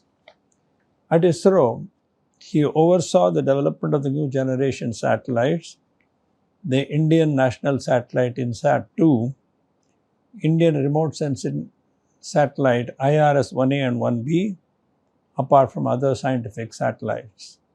He was also the chairperson of the Space Commission and Secretary Department of Space, Government of India. Dr. Kasturirangan was the project director of the India's experimental Earth observation satellites, Bhaskara-1 and Bhaskara-2. Under his guidance, the world's best civilian remote sensing satellite, IRS-C and IRS-1D, were launched, as well as the new generation INSAT communication satellites, besides ocean observation satellites IRS-P3, P4. He has played an important role in laying the foundation for our Chandrayaan project, since he led the initiative in planetary exploration area with his extensive study leading to the definition of Chandrayaan-1. Dr. Kasturirangan was a member of the erstwhile Planning Commission of India and also of the Rajya Sabha. He is currently the Chancellor of the Central University of Rajasthan and the NIIT University. The Government of India also conferred on him 3 major civilian awards, Padma Shri, Padma Bhushan and Padma Vibhushan. We are honored to have such an eminent scientist among us today. Dr. Kasturirangan, you have made our country proud by your extensive contribution to space science. We also commend you for your immense contribution to the National Education Policy 2020 as the chairperson of the drafting committee. The NEP 2020 is a step in the right direction of seeking a fine balance between the needs of a highly integrated global world and the need with respect to the diversity and local context in all curriculum, pedagogy, and policy. The NEP paves for Atmanirbhar Bharat with its accentuated focus on vocational education and courses on skill development, entrepreneurship, and innovation. The NEP emphasizes holistic, multidisciplinary, and value-based education to equip students with the ability for critical thinking, higher-order cognitive problem solving, creating, designing, empathetic leadership, and ethical decision-making. A very flexible learning system, student-centric curricula, and the impetus given to research and innovation are the other distinctive features of the NEP 2020, with the laudable aim of making India lead in world-class education. Stupendous efforts have gone into drafting of this policy. It took 6 years of work and consultations with thousands of educators, policy makers, and members of the civil society. I take this opportunity to applaud this democratic effort that aims for India to have an education system by 2040 which is second to none, with equitable access to the highest quality education for all learners, regardless of their social or economic background. As we know, India has largely been a knowledge consumer rather than a knowledge producer in the last 2 centuries. Democratization of knowledge, the fungibility that the internet provides, and our excellence at applying and scaling knowledge systems have created millions of jobs. For example, the software and the pharmaceutical sectors, where India has capitalized on the knowledge produced by other innovators. Now, with the creation of the National Research Foundation or the NRF as an apex body for fostering strong research culture, I see it as an important step in making India a net knowledge producer.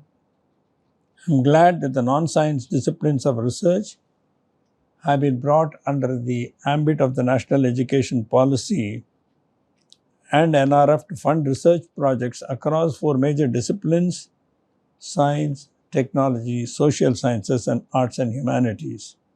It's critical that higher education institutions get deeply engaged in undertaking research in areas such as climate change, renewable energy, health, infectious diseases, epidemiology, virology, diagnostics, instrumentation, vaccinology, etc. The related social issues also need to be studied, preferably with a multidisciplinary approach. In this endeavor, universities like TISS will be at the forefront of generating new knowledge, developing internship-based teaching learning modules, guiding through supportive supervision mechanisms, and promoting the concept of social innovation among student communities. TISS has a history of being ahead of its times, as is evident in its new age courses and curricula, meeting the emerging needs of our society. It will be easy for TISS to adapt to NEP, since from its inception the institute has stayed at the cutting edge of education research and outreach in important areas of human development and public policy concerns. TISS has imparted education and trained generations of social work, management and development professionals, and provided support to government institutions and grassroots organizations, and applied its academic research and field expertise to framing and implementing policies and programs around social needs and social welfare. TISS has always sought solutions to the complex real-world issues that concern people in India. In the past decade, the Institute has demonstrated its capacity to understand, learn from, and respond to the transforming realities in the country with the onset of the liberalized economy and globalization. Skill development of our youth is imperative and must be a national priority. Each year, between 12 million to 20 million youth, depending on how you count, need to acquire skills to earn a livelihood, and this is the scale of opportunity in front of us. which can also be viewed as a potential problem. Our much valued demographic dividend could quickly turn into a disaster if we do not act to educate and skill them, because the rest of the global economy, as you are all aware, is innovating rapidly. TISS has responded to this national call by setting up the School of Vocational Education in the beginning of the last decade and has established a unique model that offers work-integrated BVOC programs that provide an opportunity for students to earn while learning and to meet their expenses. The National University Student Skill Development Program implemented by TISS is another such scalable model that helps students acquire job-related skills while they pursue their degree courses. This can be easily replicated across several thousand colleges in the country, thereby addressing the issue of large-scale unemployment amongst graduates in India. The country needs several million trained quality social science professionals to work in education, health, water and sanitation, in addition to livelihoods and entrepreneurship, rural and urban development, disaster management, mental health, and other critical issues, and it is TISS that leads from the front in grooming such professionals. While I take this opportunity to congratulate the teaching and non-teaching staff of the Institute for their hard work, dedication, and commitment to excellence in education and research, I must remind all of you that we are just 15 years away from the centenary of TISS. As a run-up to the centenary celebrations, we must continue our journey with concerted effort, constantly improving and adapting, but not losing focus. We must reimagine our futures, as our logo rightfully reminds us. Students, ladies and gentlemen, the world of COVID-19 is unlikely to return to the world that was. With the advent of technological innovations across industry, the education sector seems to be the most impacted. The internet had made it possible for the classroom to go to the students instead of the other way around. Students can now access knowledge resources, including mentors from across the world, overcoming hurdles of time and distance. The class strength need not be restricted to 60, with virtually unlimited number of mentees having access to your classroom. I am confident that over a period of time, the cost of learning will come down drastically, making it easier for more and more to learn. While this is true, we need to see the contradiction in the growth of internet and the cell phone usage in our country. On one hand, there is an exponential increase in smartphone and internet penetration in India, and the internet data consumption has gone up multifold. On the other, we see a huge digital divide leading to a deprivation of access to knowledge and to those without such access. The NSSO figures of 2017-18 show that fewer than 15% of rural Indian households have internet access, as opposed to 42% urban Indian households. A mere 13% of people surveyed aged above 5 in rural areas, just 8.5% of females could use the internet. Domestic chores and inadequate access to internet, with the male child given priority, girls are deprived of online education, and the silent exclusion of children belonging to the families in distress may lead to economic and social issues like child labor and child marriage. Thus, it is an imperative that India strives to bridge this digital divide, now to give universal access to education and learning, and also to achieve the Goal 4 of the Sustainable Development Goals, which is inclusive and equitable quality education and lifelong learning opportunities to everyone in the country. I'm greatly impressed by the way social entrepreneurs responded to the COVID-19 pandemic in India and its impacts, which are possible due to their on-ground presence and ability to act as first responders in support of vulnerable communities who are doing an incredible effort to global COVID-19 response that is needed. social enterprises and sustainable solutions to battle social and environmental challenges is extremely critical for our nation. Ladies and gentlemen, the recently concluded COP26 at Glasgow reiterated the gravity of the adverse effects of climate change. While the intentions of world leaders in the scientific community are laudable, there's a growing gap between the efforts and reality on emissions, and there's an urgent need to create a roadmap that reaffirms that there are pathways to reach net zero as quickly as possible. Climate risks are pervasive and spare no one. Due to the climate change, the world is experiencing numerous types of natural disasters. In the Climate Global Risk Index of 2021, India appears to be on the top 10 most affected countries. India will see a decline in agricultural productivity, leading to malnutrition and health disorders, energy insufficiency, water scarcity, and conflict apart from natural disasters.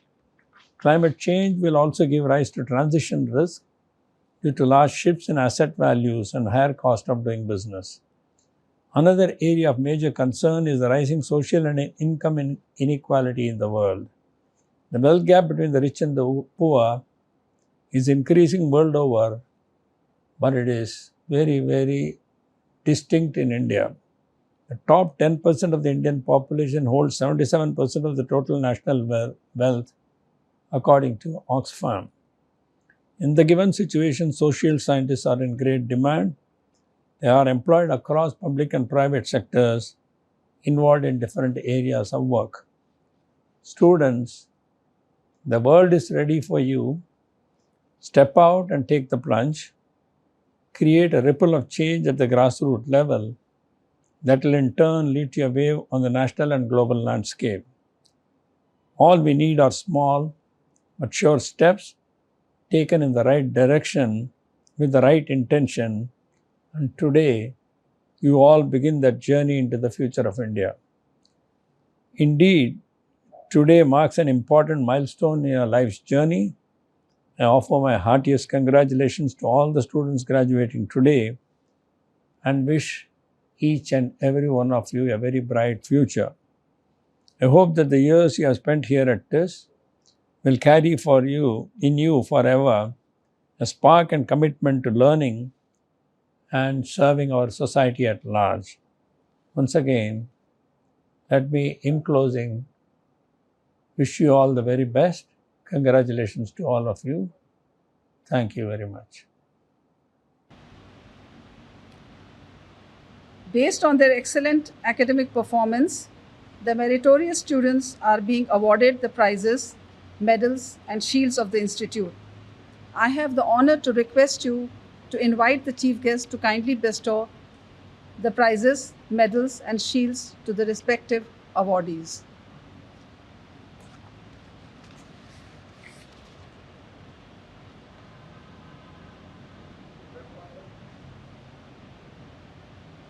Let the candidates be presented by the Registrar for award of the prizes, medals, and shields. I am honored that Dr. Krishnaswamy Kasturirangan, former Chairman of ISRO and National Education Policy Committee and Chairman National Steering Committee for National Curriculum Frameworks, the chief guest of this convocation ceremony, is bestowing the prizes, medals, and shields to the meritorious students.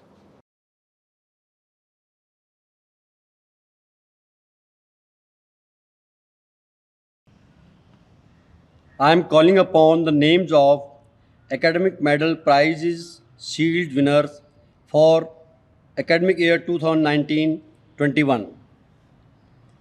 Mumbai campus, NTPC gold medal to the student for best fieldwork, MA in social work, Pranjali Kuril. NTPC gold medal and MK Tata prize and the institute shield to the best student MA in social work, Niti Prakash. United Way Mumbai award for an all-round best student in MA social work, Niti Prakash. Institute Silver Medal to the second best student, MA in Social Work, Aimon Basu.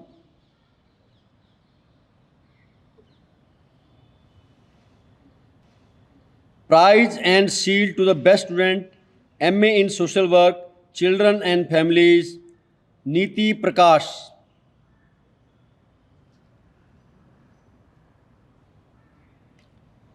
Prize and shield to the best student in field work, MA in Social Work, Children and Family, Niti Prakash.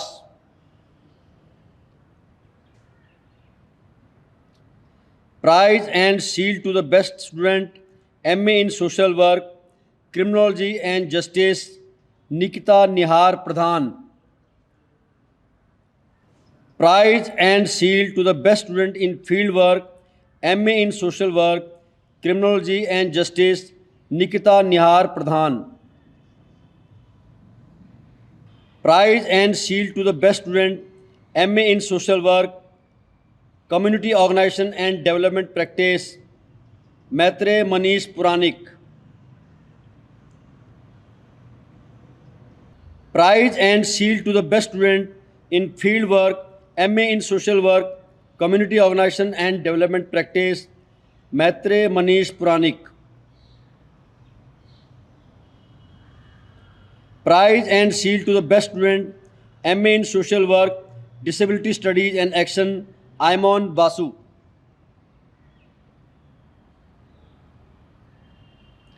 Prize and shield to the best student in field work, MA in Social Work, Disability Studies and Action, Kajal Sudhir Kadam.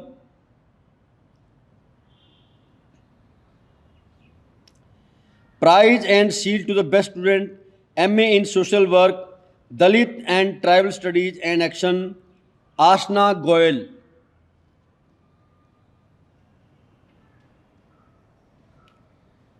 Prize and shield to the best student in field work, MA in Social Work, Dalit and Tribal Studies and Action, Pranjali Kuril.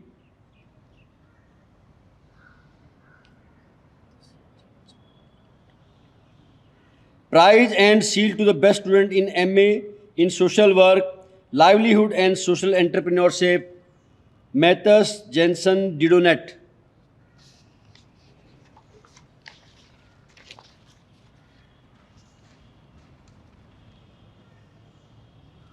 Prize and shield to the best student in field work, MA in Social Work, Livelihood and Social Entrepreneurship, Jistunad N.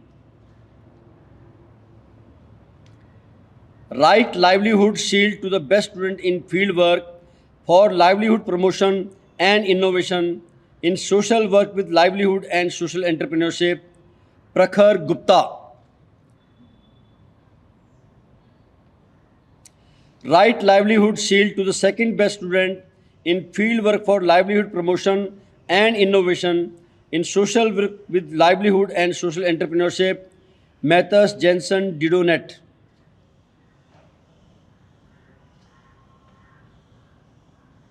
Prize and shield to the best student, MA in Social Work, Mental Health, Purva Prasar.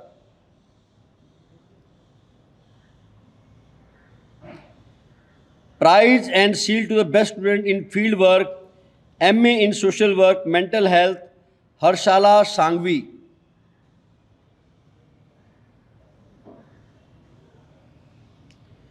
Prize and shield to the best student in field work, MA in Social Work, Mental Health, Divya Vinay Singh.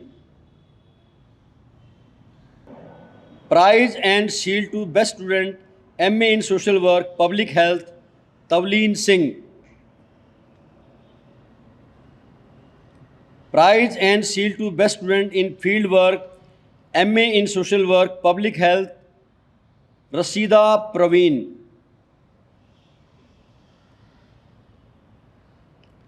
Prize and shield to the best student, MA in Social Work, Women-Centered Practice, Yashodhara Chaudhary.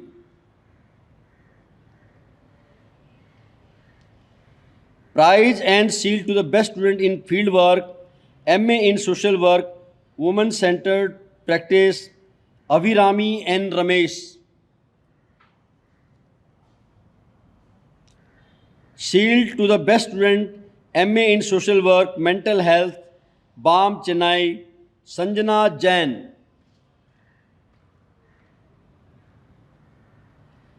Institute Gold Medal to Best Student, MA Development Studies, Urva Tul Vaskwa.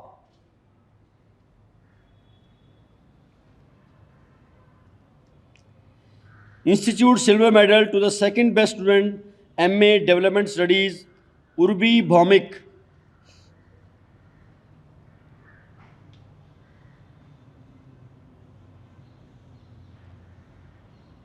Institute Gold Medal to best student, MA Women's Studies, Odisha Agrawal.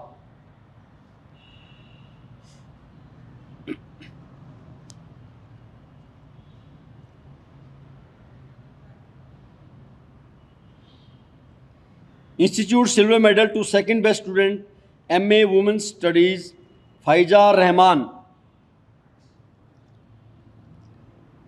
Prize and Shield to the best student in Field Attachment, MA Women's Studies, Odisha Agrawal. Institute Gold Medal to the best student, MA MSc Climate Change and Sustainability Studies, Nisarga R.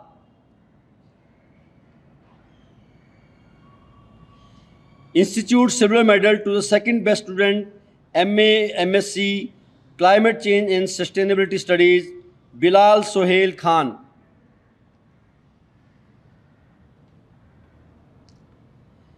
Institute Gold Medal to best student, MA MSc Regulatory Governance, Prerna Mathur.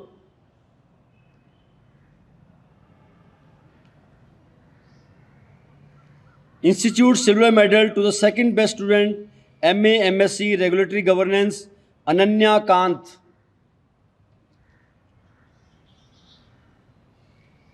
Institute Gold Medal to best student, MA MSc Urban Policy and Governance, Sumedha Bose.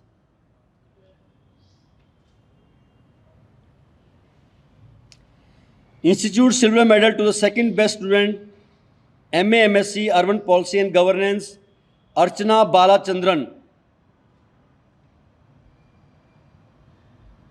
Institute Gold Medal to the best student, MA MSc Water Policy and Governance, Saivi Kulsrestha. Institute Silver Medal to the second best student, MA MSc Water Policy and Governance, Purnanjali Chandra.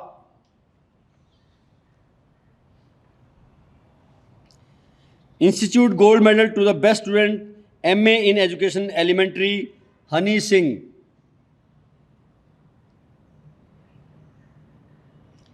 Institute Silver Medal to the second best student, MA in Education Elementary, Jignasa Kirti Gala.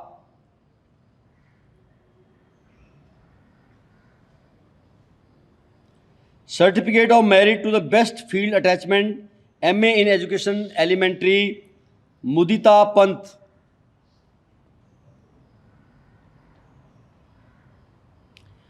Certificate of Merit to the best field attachment, MA in Education Elementary, Vardhini M. Sukumar.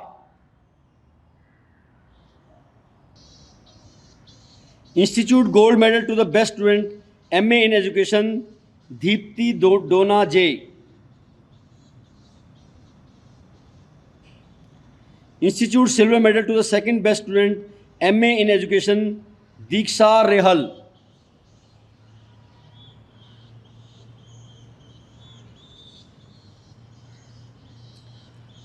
Institute Gold Medal to best student, Master of Laws, LLM, Access to Justice, Parvati Pradeep Valiyedat.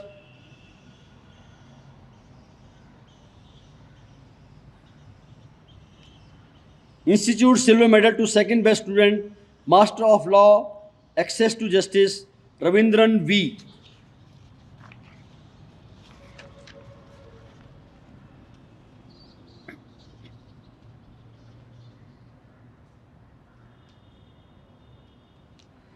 Mr. Emmanuel E. Aga Baliju Shield for Best International Student, Mathis Jensen Didonet.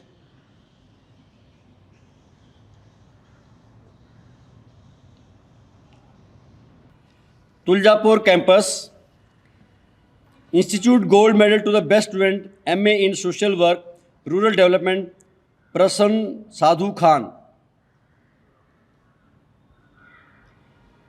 Institute Silver Medal to the Second Best Student, MA in Social Work, Rural Development, Rajneesh Kumar. Institute Gold Medal to the Best Student, MA MSc, Sustainable Livelihoods and Natural Resources Governance, Lakshmi Grover. Institute Silver Medal to the Second Best Student, MA MSc, Sustainable Livelihoods and Natural Resources Governance, Bhure Pankaj Abhimanji. Institute Gold Medal to the Best Student, MA MSc, Development Policy, Planning and Practice, Bomi Reddy Meghna Vardhan.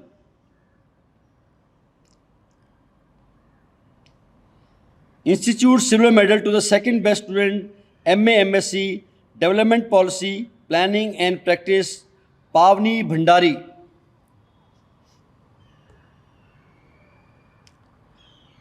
Institute Gold Medal to the Best Student, MA Social Innovation and Entrepreneurship, Sean Joseph.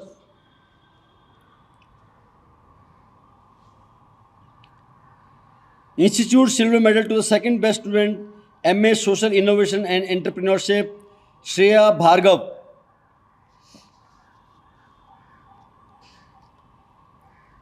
Miss Doshi Vakil Gold Medal for the Best Student, BA Honours in Social Work, Rural Development, Devi D.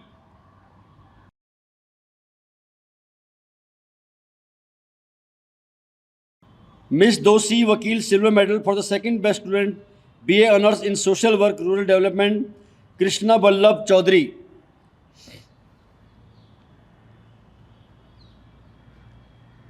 Miss Doshi Vakil Bronze Medal for the Third Best Student, BA Honours in Social Work, Rural Development, Sneha Mahesh.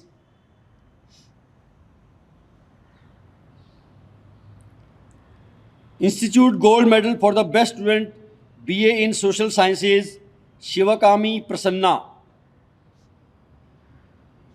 Institute Silver Medal for the Second Best Student, BA in Social Sciences, Mansi LG Tommy. Institute Bronze Medal for the Third Best Student, BA in Social Sciences, Malvika Jayachandran.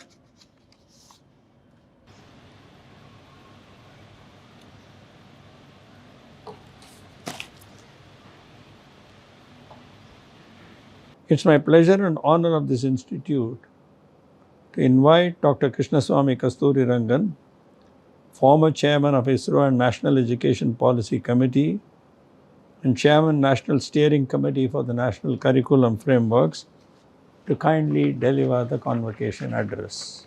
Mr. S. Ramadorai, Governing Board, Tata Institute of Social Sciences, Professor Shalini Bharat, Director, Faculty, Staff, esteemed guests, dear graduating students, ladies and gentlemen.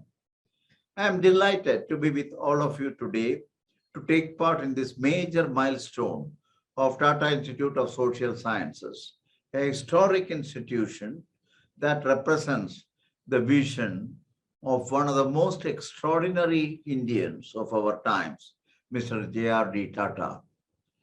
When Mr. Ramadorai invited me to address you all on this occasion, I considered it as a proud privilege and an opportunity to pay tribute to one of its kind institution that we all be proud of, in tracing the legacy of the Tatas in providing outstanding leadership to many national endeavors. I recall this unique experience of mine when Mr. Ramadorai invited me to serve on the board of directors of the Bombay Stock Exchange some years ago. When I asked him why he was making such an extraordinary gesture to an absolute novice who never purchased a single share in his life. He said that mine was exactly the kind of profile that he was looking for. No wonder the leadership of the Tata Group has been so successful in this country with much of out-of-box thinking in their decision-making process. My dear young friends, let me at the outset warmly congratulate each one of you who is being conferred the degree of this reputed institution today. It's indeed a very special day in your life. You will join your distinguished alumni in carving a niche for yourself and contributing to the welfare of the society. The story of TISS is in a sense the story of evolution of modern social sciences in this country. I had the opportunity to read through the milestones of TISS since its inception in 1936 and to learn about the earlier work on urban community programs so far back as the 1920s that first signaled the need for an institute for education in social work. It's a remarkable odyssey and a beautiful legacy. I cannot resist the temptation of narrating a few nuggets from the grand history of an inspirational endeavor that is socially so relevant. The first field of action project started by TISS as far as back as 1937 for child and adolescent guidance is something that needs to be replicated at scale in the country even today to address emotional and behavioral problems in children and to eventually mainstream them.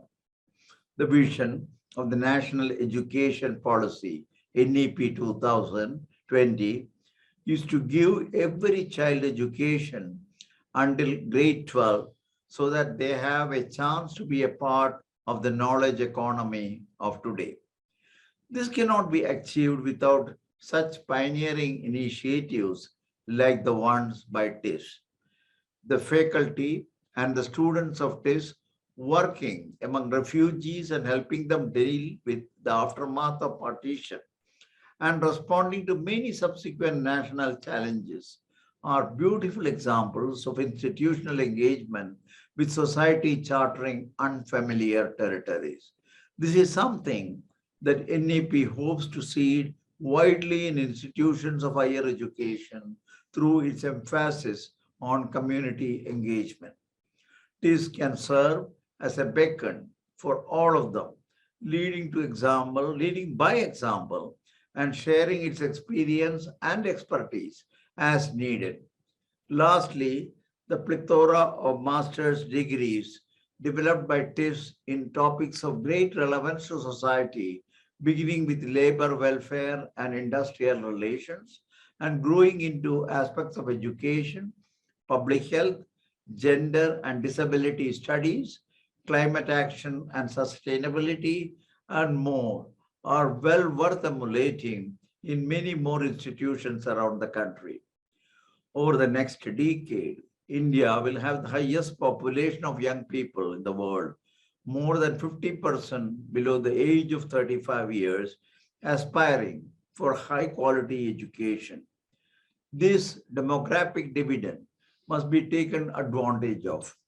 Globalization and the demands of a knowledge economy and knowledge society call for emphasis on the need for acquisition of new skills by learners on a regular basis for them to learn how to learn and to become lifelong learners, a critical consideration that needs to be addressed appropriately.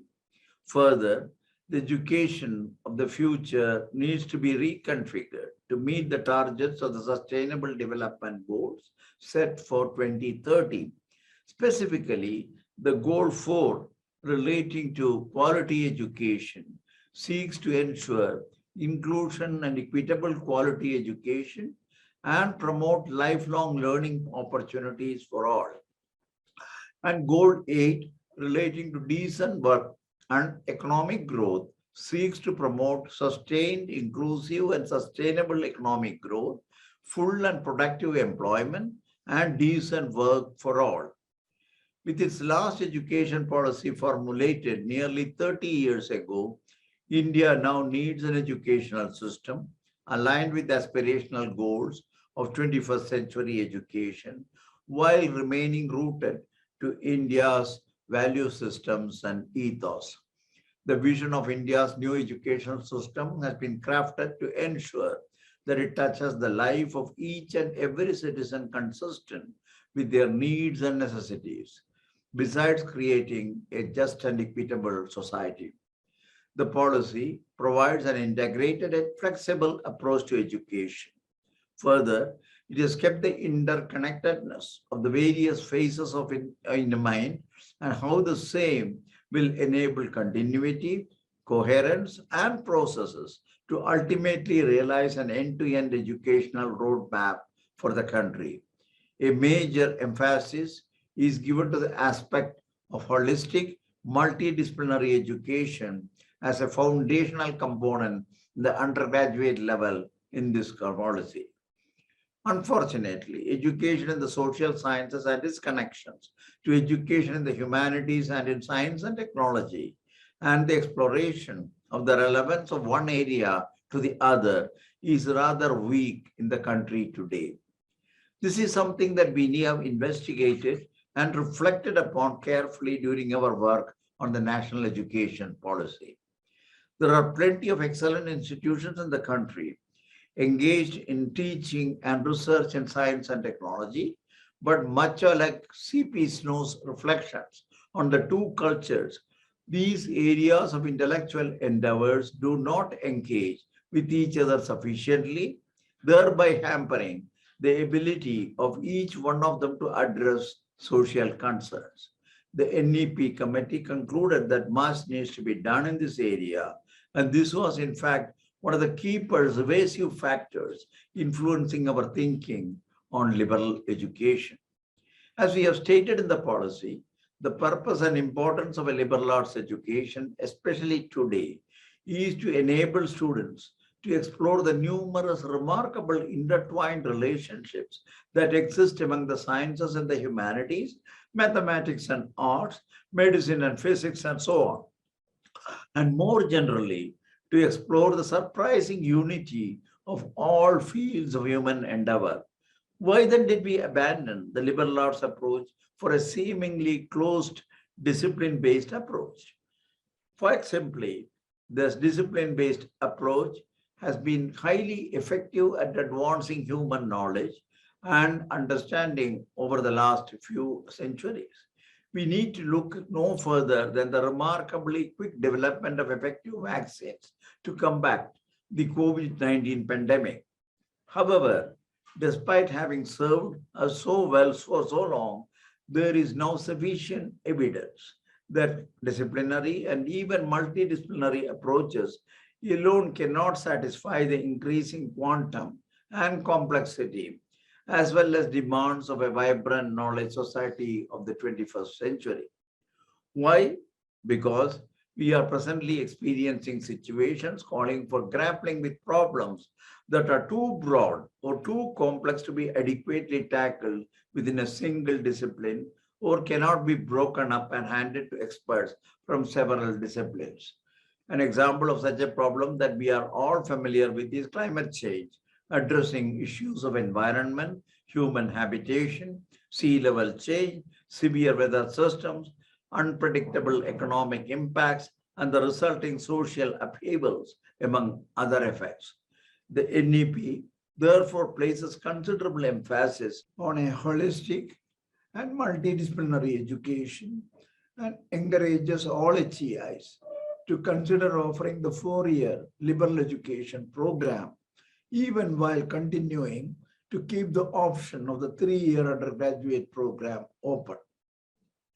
The NEP also supports the notion of clusters so that institutions can come together, each with their own strengths, and to offer the 4-year program jointly, keeping the concepts of liberal education in mind.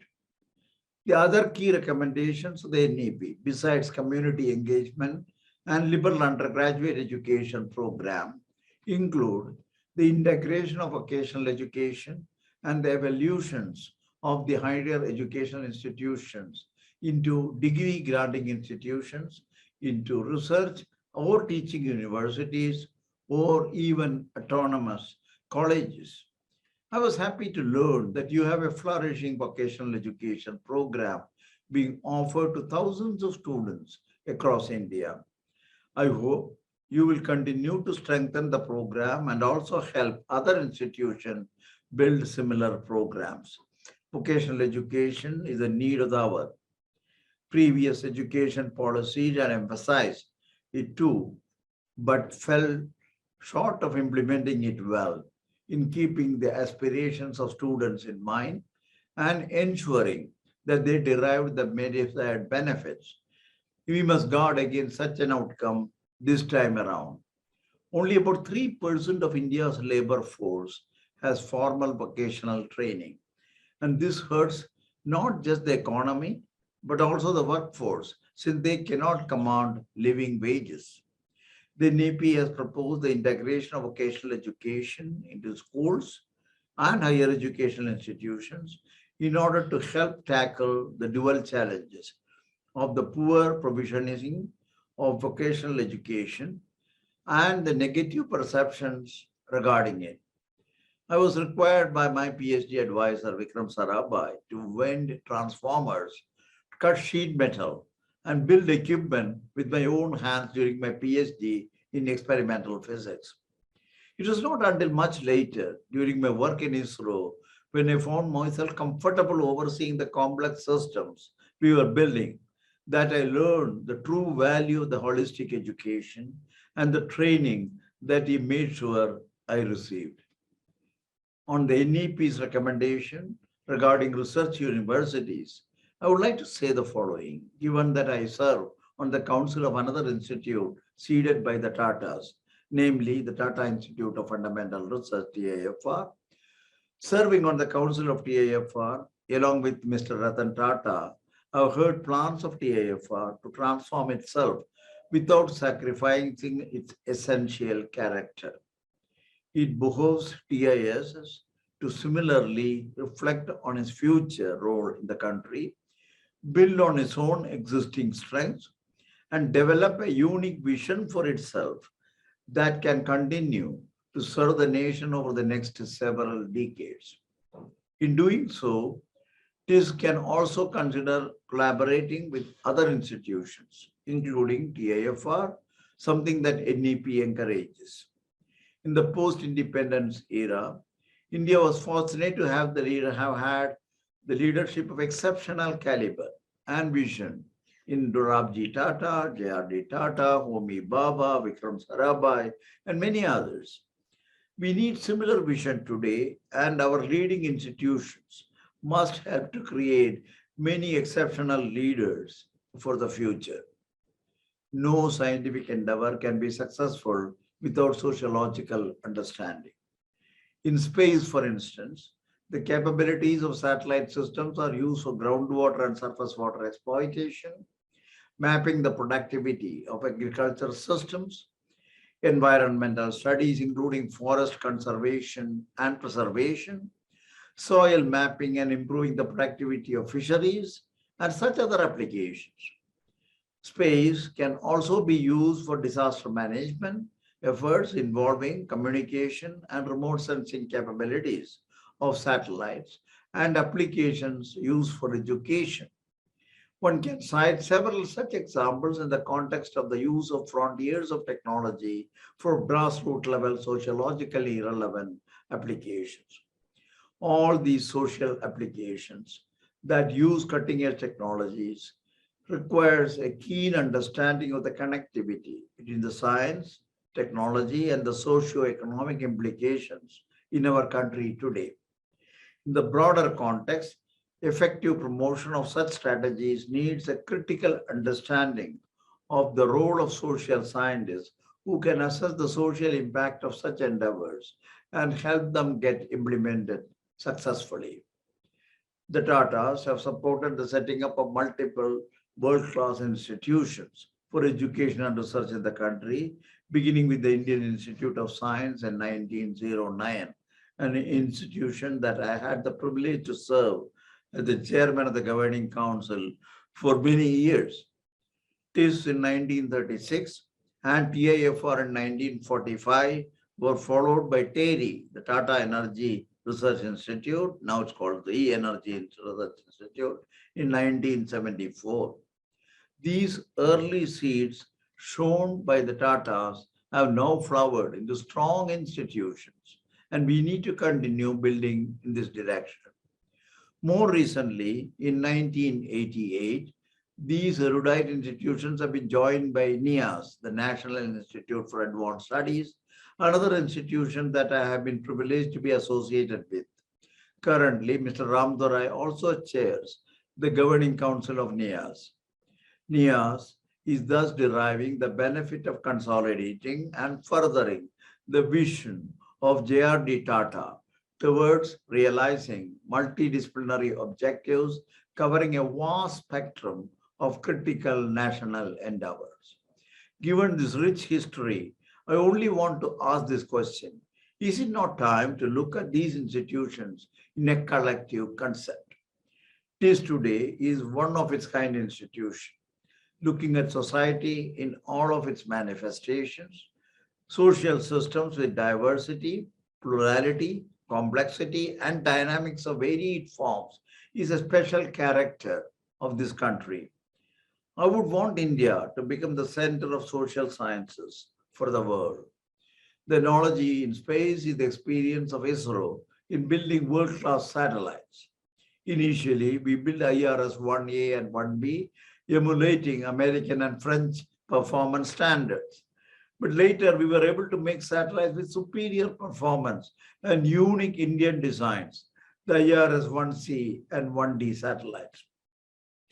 The Indian students want to study social sciences in leading American universities at a time when many of the complex challenges are all in India. TISS can lead the way by embracing new development paradigms that keep people and the planet at the center of decision making. Tomorrow, American universities should want to emulate Indian universities. This is our challenge. The country, by its very nature, offers an extraordinary panorama of possibilities on looking at the variety of social endeavors of a society. This, in turn, can lead to a better understanding of a complex society and also the mechanics of dealing with it in terms of management, governance, and many other dimensions, and thus providing a better insight into the developmental strategy. As a nation, we need to think about how humanity should be moving forward using the challenges that are thrown up by the conflicts of various kinds that we face and that have a profound impact on our youth. For example, learning from the pandemic. The root cause of all this is the skewed socio-economic development. Importance of this kind of subject cannot be underestimated. It requires the work of foremost intellectuals in the country to devise alternatives, advocate for them, and help implement them. As I said earlier, India is an extraordinary arena for operating multiple dimensions of a social science endeavor. I heartily endorse the agenda of this institution to bring in the most modern concepts to the understanding of the social diversity, plurality, and complexity of Indian society, and steering it in a direction that is beneficial to the largest number of its citizens. My dear young graduates, you are at the threshold of entering into a world full of challenges and opportunities. The future may look uncertain, but there is no reason to despair, provided you work hard and with determination to realize your full potential. I would like to quote a small poem that reflects this sentiment beautifully. Life's battle do not always go to the strongest or the fastest man. Soon or late, the man who wins is the man who thinks he can. Let me conclude by wishing you all success in your chosen careers and future endeavors. Thank you. On behalf of the Tata Institute of Social Sciences, I express my gratitude to you, Dr. Krishnaswamy Kasturirangan, for your gracious presence and message to our graduating students. I request Professor Surinder Jaswal, Deputy Director, to propose the vote of thanks.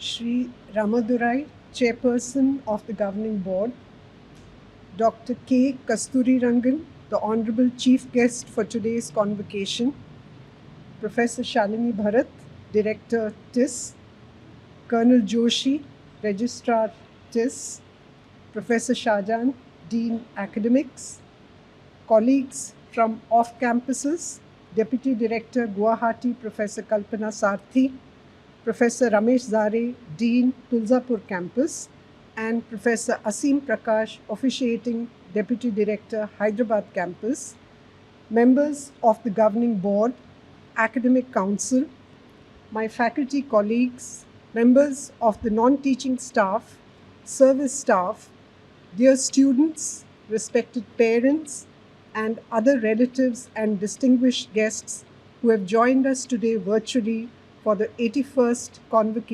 Annual Convocation of the Institute. It gives me great pleasure and it's my privilege to propose a vote of thanks on the occasion of this convocation. Normally, convocation marks the end both of an exciting and challenging journey for students who have seen many ups and downs in pursuit of their educational degree. For the 2019-21 batch, this journey has truly been a roller coaster ride with the many challenges that have been thrown up by the ongoing pandemic, from the continuation of the online classes to exploring and experiencing different forms of engaging with communities for data collection, fieldwork, and internship. Forming WhatsApp groups for class discussions, to breakout rooms on Zoom for class exercises, the batch of 2021 has seen it all.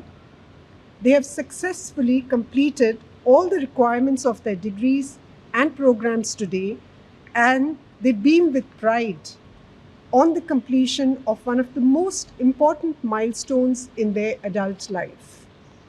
They're eager today to step out into the world of work and the multiple opportunities that it throws up. Their proud parents, guardians share their joy as they witness their wards take home their well-earned degrees and awards. We teachers, of course, also applaud them from the sidelines as they move out into the world outside. Last year, when we organized our first virtual convocation for the batch of 2018-2020, we hoped that we would be well past the challenges of the pandemic this year. However, in the face of the ongoing challenges resulting from the changing profile of the pandemic, we are participating yet again in the second virtual convocation for your batch of 1921. This momentous occasion has been made possible by several individuals. As I say every year, we see some of them here, but many more are behind the scenes. It's my pleasant duty to thank each one of them. On behalf of the Institute, I first of all thank Dr. K. Kasturirangan, the chief guest for today, for accepting our invitation as the chief guest for the 81st convocation. His scientific and academic contributions to the field of science and higher education, I'm sure, will inspire our students and motivate them in their future path. We are sure your address will provide a very important message and inspire our students in the times to come. Our sincere thanks to Shri Ramadorai, Chairperson of the Institute's Governing Board, for presiding over the convocation function and lending it special grace with his presence. Thank you, sir, for your continued support and guidance to the Institute. Our special thanks to Professor Shalini Bharat, Director, for ably steering the Institute during these unprecedented times. She has seen many firsts, like I said last year, in her tenure as Director, and 2021 has been equally, if not more, challenging. From the pandemic to the opportunities and challenges of the new Education Policy 2020, you have provided leadership to faculty, students, and staff of the Institute. Thank you, Professor Bharat. On a lighter note, we do look forward to fewer online committee meetings and more interactions amongst faculty and students in the very near future. I thank Colonel Joshi, Registrar, for organizing and overseeing this virtual convocation of the Institute and all your support during the year, Colonel Joshi. Thank you. The school deans and center chairpersons deserve appreciation for steering and guiding the academic programs with great responsibility, the faculty of schools and centers for teaching, supervising, and mentoring the students, and the field and internship supervisors for imparting valuable learning in the field. We thank each one of you for your diligence and hard work in supporting and guiding our students and nurturing their talents and skills during the year 19 to 21. During this year, faculty, schools, and centers and off-campuses continue to innovate teaching pedagogies, provide support, and complete with great focus and responsibility all the program requirements, from online classes, meetings, workshops, webinars, and field supervision. A little earlier, when the director was presenting the annual report, we heard the large number of webinars, conferences, workshops, and research studies that our colleagues have completed during this year. Thank you, colleagues. The COVID-19 pandemic created many challenges both in 2020 and 21, resulting in a new normal in more ways than one. This academic year, as we face the second wave of the pandemic and the gradual unlocking, and of course the intermittent scares, it posed many hurdles to the Institute administration and the faculty as they explored different ways of completing the academic requirements in all the campuses, particularly through the virtual mode. The academic section, under the able leadership of the Director, the Registrar Colonel Joshi, Dean Academics Professor Shahjahan, DR Academics Mr. Narendra Mishra, and the entire academic section, the Computer Center team comprising Shiv Kumar, Ashish, Shibu Albert, and their engineers and staff, continue to provide the academic requirements of the students very efficiently. They were also supported in this by our equally, I would say, able admin teams in accounts, finance, purchase, and all the others who are silent backroom workers. Warden Nirmala Momin, Facilities Head Mahindra, and the dining hall and guest house staff, as well as the security staff headed by Mr. Wankhede, deserve a special mention for the support and help that has been provided by them, that has been continued to be provided by them during this year. I acknowledge and sincerely appreciate the deans and the staff of the Social Protection Office and the Student Affairs Office in supporting and hand-holding the students throughout the academic session. In the event of the continued closure of the campus and the multiple needs of the students, they have continued to explore and provide innovative and responsive measures to address the varied issues faced by students. A special word of thanks to the various bodies, committees, and administrative and resource unit whose efficient work keeps the wheels of the Institute moving. A silent, not present, but existence Students' Union, the Gender Amity Committee, the Maintenance Section, the Meeting Section, Computer Section, Finance and Accounts, the Library, the Dining Hall, Health Center, Media Center, Security, and not to forget the staff in the Directorate and in the Registrar's office. The Publication Unit also has worked hard to keep to the promise of compiling the annual report and deserves a special word of thanks. Thanks are also due to our School of Media and Cultural Studies for services with regard to photography and designing of various prize-winning certificates, etc. A number of committees have worked also behind the scenes to make this program a success. We appreciate the efforts of all the committees. The reception committee, stage arrangement, internal security, hospitality, and many more. Two entities need special mention. Behind the smooth and efficient functioning of the teaching programs are the secretariats of schools and centers. As we all recognize, they are the backbone of our teaching programs, ably and patiently supporting both the students and the faculty, from providing Zoom links to sourcing and providing necessary information, holding exams and preparing results in time, tracking student attendance, guiding them well, both in face-to-face and in the online mode. A word of special thanks for all of them. I would say, let's give them a round of applause. I would also like to say that a special mention is required of the Mumbai Doctoral Students Office and the off-campus doctoral students' offices in Guwahati, Hyderabad, and Tulsapur, which continue to provide support to MPhil and PhD scholars during their comparatively long journey in this institute. A round of applause for them too.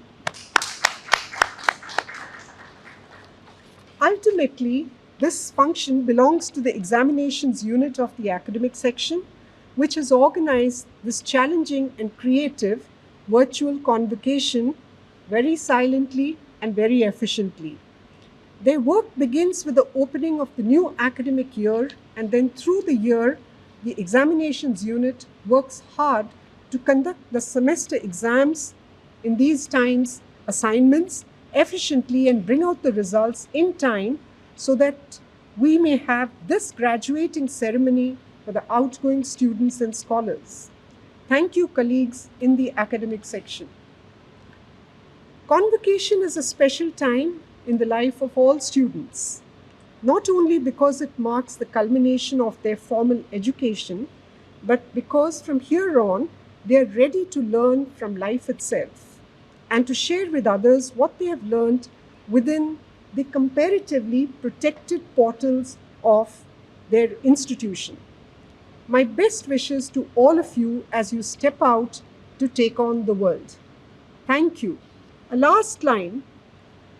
As we become familiar with concepts and terms such as super spreaders, new variants, and many other terms in public health, we hope that next year we meet in a face-to-face convocation. Thank you.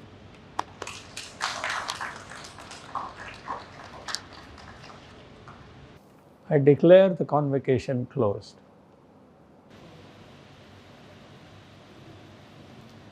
May I request all to rise at their respective seat for national anthem.